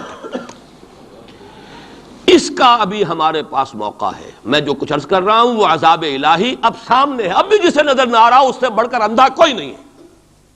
بھارت کے حالات دیکھنے کے باوجود اگر نظر نہیں آ رہا ہے کتنا بڑا انہوں نے قدم اٹھایا ہے. اور مسلمان کیا کر سکتا تھا؟ کوئی ریزنٹمنٹ کی ہزاروں سینکڑوں، اور پولیس والوں نے بھولے، وہاں کوئی اس وقت رائٹس نہیں ہوئے. اور صاف کہا ہے ریڈیوز نے بھی، بی بی سی نے بھی، پولیس کی فائرنگ سے مارے گئے. ایک دن میں 300 آدمی بامبے کے اندر جو ہلاک ہوا ہے پولیس فائرنگ سے ہوا. کیسے مقابلہ کر لیں؟ فوج کا کیسے کر لیں؟ پولیس کا کیسے کر لیں؟ اس اعتبار سے جو کچھ وہاں بیت رہی ہے وہ تو بیت رہی ہے. جو ہم پہ گزری سو گزری مگر شب ہجراں. اب یہ معاملہ پاکستان والوں کے سوچنے کا ہے جو ہم پر گزرے گی. کچھ لوگ ہمارے ہاں بڑے دانشور بنے پھرتے ہیں اور بڑے شوق سے ارے ہندوستان ٹوٹ جائے گا. وہ تو ٹوٹے گا، لیکن اس کے ٹوٹنے سے پہلے تم پر جو آفت ٹوٹے گی اس کا تمہیں تصور نہیں. تم سمجھتے ہو کہ یہ جو لکیر کھینچی ہوئی ہے سرحد کی یہ بچا لے گی، جبکہ اصل مجرم تم ہو، میں ہوں، آپ ہیں، جنہوں نے ان کی کوسٹ پر یہاں عیش کے اپنے ایوان سجائے ہیں، ان کا خون پی رہے ہیں یہاں پر عیش گاہوں کے اندر. ہم ہیں اصل مجرم. تو ہم در حقیقت وہ عذاب الہی جو ہے بالکل سر پر آ چکا. اور یہ میں بتا چکا ہوں کہ اول نمبر مجرم مسلمانان عرب، نمبر 2 مسلمانان پاکستان. لیکن قوم یونس کی طرح سے ایک امکان ہے کہ ہم ابھی توبہ کریں، روئیں، گڑ گڑائیں، فیصلے کریں، زندگیوں کو بدلیں. انفرادی توبہ جب تک نہ ہوگی تو اجتماعی کیسے ہو جائے گی؟ افراد کے ہاتھوں میں ہے اقوام کی تقدیر، ہر فرد ہے ملت کے مقدر کا ستارہ. ہماری بیماری کیا وہ کر دے، میں بیٹھا رہا ہوں، میں تو اپنے دھندے، اپنی دکان، اپنا کاروبار، اپنی فرم، اپنا پروفیشن، میں تو اس سے نہیں لوں گا، اور لوگ کر دیں. بہت کریں گے، کچھ تھوڑے سے چندے دے دیں گے، بس بہت ہے. باقی ہمارے عیش، ہمارے کاروبار، ہمارے پروفیشن، ہم اس سے وقت کیسے نکال لیں؟ کیسے ممکن ہے؟ پھر کسی کے ہاتھ میں ہاتھ کیسے دے دیں؟ کسی کو امیر مان لیں، اس کا حکم مانیں. جبکہ دنیا میں جیسا کہ میں نے عرض کیا وہاں کیا ہوتا ہے، آر ایس ایس کے اندر اگلا امیر بھی وہ منتخب نامزد کرتا ہے پچھلا امیر، اور اپنے پاس رکھتا ہے ڈکلیئر کر کے کہ میرے بعد یہ ہوگا، تاکہ ٹریننگ اس کی زندگی میں لے لے. اور نظم چل رہا 25 لاکھ اس وقت ان کے والنٹیئرز ہیں پورے ہندوستان کے اندر. ہمارے ہاں جماعتوں کی سپلٹ ہو رہی ہے، ٹوٹ پھوٹ ہو رہی ہے، اور نئے محاذ ایک اینٹ روڑے اور جمع کر کے، لیکن سب کو معلوم ہوتا ہے کہ یہ سب جمع ہوتے ٹوٹنے کے لیے. تو معاملہ در حقیقت یہ ہے کہ ابھی موقع ہے. ان ادری اقریب ام بعید ما توعدون وان ادری لعلہ فتنۃ لکم ومتاع الی حین. لیکن اس میں قرآن مجید ہی کی 2 آیات سے چند آیات آپ کو اور سنا کر اپنی بات ختم کرتا ہوں. یہ حصہ مجھے بھی احساس ہو رہا ہے کہ تشنا رہ گیا ہے. ہو سکتا ہے کہ میں ایک جمعہ اور یہاں اپنا قیام بڑھا لوں، کیونکہ آیا ہوں 4 مہینے بعد، تو شاید 1 جنوری کا جمعہ بھی یہاں. ابھی اس کو فیصلہ نہ سمجھیے، اعلان ہوگا تو اخبار میں آ جائے گا، لیکن اس کا امکان ہے. کیونکہ میں خود محسوس کر رہا ہوں کہ یہ دوسرا حصہ میری گفتگو کا جو ہے کہ کرنا کیا ہے، کس طور سے کرنا ہے، یہ جو ہے اس میں تشنا رہ گیا ہے. اور اب بہتر یہی ہے کہ میں زیادہ وقت اس پر صرف نہ کروں، صرف وہ آیات آپ کا سورہ روم ہی کی آیات سن لیجئے. سورہ روم کی 6 آیتیں شروع میں میں نے سنائی، یہ ذرا 3 آیتیں سن لیجئے 30 سے 32 تک۔ فَأَقِمْ وَجْهَكَ لِلدِّينِ حَنِيفًا، حالات کچھ بھی ہوں تم اپنے چہرے کو، رخ کو دین حنیف کی طرف یکسو ہو کر قائم رکھو۔ وہ جو میں نے کہا تھا امید ہو نہ ہو لگے رہو، تمہارا کام ہے فرض ادا کرو۔ فَأَقِمْ وَجْهَكَ لِلدِّينِ حَنِيفًا فِطْرَةَ اللَّهِ الَّتِي فَطَرَ النَّاسَ عَلَيْهَا لَا تَبْدِيلَ لِخَلْقِ اللَّهِ ذَلِكَ الدِّينُ الْقَيِّمُ وَلَكِنَّ أَكْثَرَ النَّاسِ لَا يَعْلَمُونَ۔ جمے رہو، ڈٹے رہو، کام کرتے رہو۔ اللہ کا شکر ادا کرتے ہوئے کہہ رہا ہوں، میری اپنی زندگی میں نہ معلوم کتنے الٹ پھیر آئے ہیں، انقلابات آئے ہیں، فلاں کی پارٹی آ گئی، فلاں کی پارٹی آ گئی، فلاں آ رہا ہے، آج تک اس کام کے سوا میں نے کسی کام میں حصہ نہیں لیا۔ ایوب خان کا دور تھا، پھر اس کے بعد بھٹو صاحب کا دور آیا، پھر اور دور آئے، پھر ضیاء الحق صاحب کا تو مجرم ہوں 2 مہینے شورا میں چلا گیا تھا، دھوکہ کھا گیا تھا۔ واقعہ یہ ہے کہ اس کے سوا میری اس پوری زندگی کے اندر جو ہے سوائے اس ایک کام کے 2 کام ہیں، قرآن کی طرف بلاؤ اور لوگوں کو جمع کرو، ایک منظم جماعت بناؤ، 2 کام۔ دعوت قرآن کے ذریعے، تطہیر ذہنوں کی قرآن کے ذریعے، تطہیر فکر کی قرآن کے ذریعے، تصحیح عقائد کی قرآن کے ذریعے، تزکیہ نفس قرآن کے ذریعے، اور پھر جو ان مرحلوں سے گزرے جمع کرو، انہیں مرتب کرو، ایک جماعت بناؤ، قوت بناؤ، سم و طاعت والی جماعت بناؤ۔ 2 کام کرنے کے انہی میں لگاؤ۔ تو فَأَقِمْ وَجْهَكَ لِلدِّينِ حَنِيفًا، سیدھا رکھو اپنا رخ دین کی طرف، دائیں بائیں حالات کیا ہیں، کیا ہونے والا ہے، ٹھیک ہے۔ حضرت مسیح کے الفاظ ہیں بائبل کے، سانپ کے مانند چوکنے لیکن فاختہ کے مانند بے ضرر بنو۔ سانپ چوکنا ہوتا ہے بہت، لیکن کسی کو ضرر بھی تو پہنچا دیتا ہے، فاختہ ضرر نہیں پہنچاتی۔ ان 2 ایکسٹریمز کو جمع کرو اپنے اندر، حالات سے واقف ہونا چاہیے، دائیں کیا ہے، بائیں کیا ہے، آگے کیا ہے، پیچھے کیا ہے، رخ کدھر جا رہا ہے، حالات کا بہاؤ کیا ہے، یہ جانو۔ سانپ کے مانند چوکن نہ رہو، لیکن لگے رہو اپنے کام میں، کسی سے دلچسپی نہیں۔ ابھی حال ہی میں خیر جو اب حکومت کا ہوا تھا وہ جلسہ جو بابری مسجد پر، انہوں نے تو خیر ہمیں نہیں بلایا، آئے تھے میرے پاس فاروق احمد لغاری صاحب، کیا ہماری میٹنگ ہو رہی؟ آئی، میں نے کہا نہیں، میں نے اپنی رائے جو دی ہے وہ دی ہے، میں دوں گا، لیکن یہ کہ میں کسی سیاسی عمل میں شریک ہونے کے لیے تیار نہیں۔ اب وہ سینیٹر سمیع الحق صاحب آئے ہیں میدان میں پھر نیا محاذ لے کر، میں نے کہا میں تو ایک ہی مرتبہ متحدہ شریعت محاذ کا تجربہ کر کے بھر پایا، پوری زندگی کا تجربہ مجھے مل گیا ہے، میرے پاس وقت ضائع کرنے کے لیے ان کاموں کے لیے نہیں۔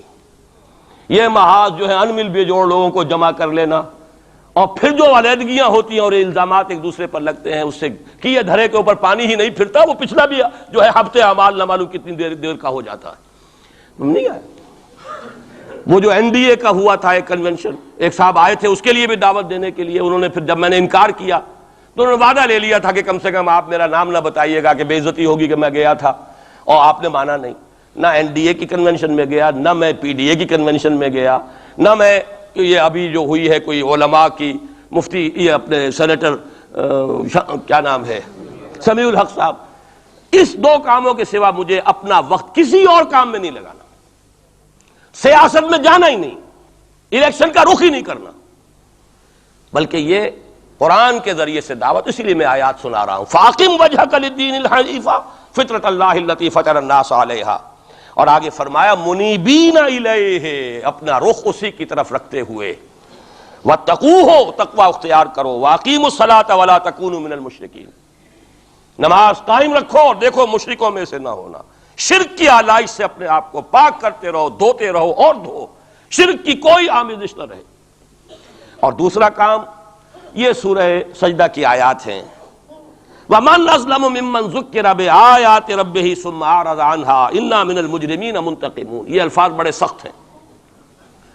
ان لوگوں سے بڑھ کر ظالم کون ہوگے جنہیں ان کے رب کی آیات کے ذریعے سے نصیحت کی جاتی ہو۔ میں نے جو نصیحت کی ہے اللہ کی کتاب کے حوالے سے کی ہے، جو دعوت ہے میری قرآن کے ذریعے سے، میں نے کوئی کہانیاں، اپنے فلسفے، اپنے کوئی نظریے نہیں تراشے ہیں، قرآن کی دعوت، تعلیم و تعلم قرآن۔ جس قوم نے اس دعوت کو رد کیا ہو، وَمَنْ أَظْلَمُ مِمَّنْ ذُكِّرَ بِآيَاتِ رَبِّهِ ثُمَّ أَعْرَضَ عَنْهَا انا من المجرمین منتقمون، ایسے مجرموں سے تو میں انتقام لے کر رہوں گا۔ اللہ بچائے، اپنے دامن رحمت میں لے لے، ہمیں کوئی مہلت دے توبہ کرنے کی اور اصلاح کرنے کی۔ وَلَقَدْ آتَيْنَا مُوسَى الْكِتَابَ فَلَا تَكُنْ فِي مِرْيَةٍ مِّن لِقَائِهِ، اور ہم نے موسیٰ کو بھی کتاب دی تھی۔ وَجَعَلْنَاهُ هُدًى لِبَنِي اسرائیل، اسے ہدایت نامہ بنایا تھا بنی اسرائیل کے لیے۔ گویا کہ اسی طرح محمد، ہم نے قرآن آپ کو دیا ہے ہدایت نامہ پوری نوع انسانی کے لیے۔ جہاں سے میں نے بات شروع کی تھی، قرآن کتاب ہدایت ہے۔ آخری آیت ہے وَجَعَلْنَا مِنْهُمْ أَئِمَّةً يَهْدُونَ بِأَمْرِنَا، اور ہم نے ان بنی اسرائیل میں سے ایسے امام اٹھائے جو ہمارے حکم سے ہدایت کا کام کرتے تھے۔ لما صبروا، جب انہوں نے خود صبر کی روش اختیار کی، اپنے کیریئرز کی قربانی دی، اپنے سٹینڈرڈ آف لیونگ کو کم کیا، اپنی ضروریات کو سمیٹا، اپنا وقت فارغ کیا، اپنی صلاحیتیں کھپائیں، کس کام کے لیے؟ تاکہ وہ کتاب ہدایت کو لوگوں تک پہنچا سکیں۔ خیرکم من تعلم القرآن وعلمہ، تم میں سے بہترین لوگ وہ ہیں جو قرآن سیکھیں اور سکھائیں۔ تو فرمایا وَجَعَلْنَا مِنْهُمْ أَئِمَّةً يَهْدُونَ بِأَمْرِنَا لَمَّا صَبَرُوا وَكَانُوا بِآيَاتِنَا يُوقِنُونَ، اور وہ ہماری آیات پر پورا یقین رکھنے والے تھے۔ اللہ تعالیٰ سے دعا کرتا ہوں وہ مجھے اور آپ کو آیات قرآنی پر پورا یقین عطا فرمائے۔ یہ ہے اصل منبع، سرچشمہ، یہ ہے بنیاد، یہ ہے جڑ۔ اس سے قوت حاصل کر کے اپنا تزکیہ، خود توبہ، خود حرام کاروبار کو چھوڑنا، اپنے وقت کو فارغ کرنا، اپنی صلاحیتوں کو لگانا ان دو کاموں کے لیے، فارغ کرنا اس کام کو، پھر نظم کی پابندی والی جماعت میں شریک ہو کر کبھی کوئی وقت آئے کہ ہم کسی انقلابی جد و جہد کے لیے کھڑے ہو سکیں، اسلام کو قائم کرنے کے لیے، جیسے کہ محمد عربی صلی اللہ علیہ وسلم نے آج سے 1400 برس قبل قائم کیا تھا۔ اگر ایسا ہو گیا تو یہی سرزمین، یہ میں آج کل کہہ رہا ہوں الفاظ، پاکستان ایک پل صراط سے گزر رہا ہے اس وقت۔ پل صراط کا تصور آپ کے سامنے ہے، جہنم کے اوپر ایک پل ہوگا جس پر سے جو مسلمان دنیا میں کہلاتے ہیں وہ گزارے جائیں گے۔ جو منافق ہوں گے حقیقی ایمان سے بے بہرا، وہ ٹھوکر کھا کر گریں گے جہنم میں، اور جو اہل ایمان ہوں گے نور ایمان ان کے آگے آگے دوڑتا ہوگا، نورہم یسعی بین ایدیہم و بایمانہم، اس کی روشنی میں پل کراس کر جائیں گے، جنت میں داخل ہو جائیں گے۔ ہم اس وقت اس پل صراط پر ہیں۔ اگر یہاں آئندہ 2-3-4 سال کے اندر اسلامی انقلاب نہ آیا تو یہ ملک نسیم منسیہ ہو جائے گا، وہ بربادی یہاں آئے گی کہ رہے نام اللہ کا، خاکم بدہن۔ لیکن میں نہیں چاہتا کہ آپ کو دھوکے میں رکھوں، جو دیکھ رہا ہوں وہ دکھا دینا چاہتا ہوں، وہ تباہی آئے گی۔ یہ در حقیقت یہ تو میں آج سے کوئی 5-6 سال پہلے لکھ چکا، جب میں نے وہ استحکام پاکستان اور مسئلہ سندھ لکھی تھی۔ ایک ہی سن تھا جس سن میں کہ ہندوستان میں بھی اسلام داخل ہوا سندھ کے راستے، اسی سن میں اسلام اسپین میں داخل ہوا تھا، جبرالٹر کے راستے، جبل الطارق کے راستے، یاد ہے؟ سن 92 یا 93 ہجری، 712 عیسوی، اس میں محمد ابن قاسم اسلام لے کر آئے، ہندوستان میں داخل ہوئے سندھ کے راستے۔ دونوں میں ایس ہے، سن بھی ایک، سندھ اور اسپین ایک ہی لفظ سے، ایک ہی لیٹر سے شروع ہو رہے ہیں۔ وہاں سے اسلام اور مسلمان کا خاتمہ ہو چکا، 500 برس ہو گئے، 1492 اور یہ 1992 ہے، پورے 500 برس، نام و نشان مٹ گیا اسلام کا، مسلمان کا۔ بین ہی اسی کا اندیشہ اس بر صغیر پاک و ہند کے لیے، بین ہی اسی کا اندیشہ۔ وہاں ہو سکتا ہے تو آپ کے ساتھ کیوں نہیں ہو سکتا؟ وہ تو پھر بھی عربوں کی اولاد تھے، ان کے تو رشتے تھے صحابہ کرام کے ساتھ، ان کا تو معاملہ کچھ اور تھا، ان کی تو مادری زبان بھی عربی تھی۔ اگر ان کے ساتھ یہ ہو سکتا ہے تو آپ کے ساتھ کیوں نہیں ہو سکتا؟ حذر ہے چیرہ دستاں سخت ہیں فطرت کی تعزیریں، اللہ کا کوڑا جب پڑتا ہے تو بہت سخت پڑتا ہے۔ اب دو ہی میں نے جیسا کہ عرض کیا ہے، یا چنا کن یا چنی، یا تو اس اسلامی انقلاب کے لیے کمر بستہ ہو جائیں، اور ورنہ پھر یہ کہ اس عذاب الہی کا کوڑا جو ہے وہ تو اب نظر آ رہا ہے۔ قوم یونس جیسے عذاب دیکھ کر ایمان لے آئی تھی، کاش کہ اب بھی مسلمان یہاں کا پاکستان کا بیدار ہو جائے اور توبہ کرنے کے لیے آمادہ ہو جائے۔ اقول قولی ھذا واستغفر اللہ لی ولکم ولسائر المسلمین والمسلمات۔ 15 منٹ کی تاخیر مجھے ہو گئی ہے، معذرت خواہ ہوں۔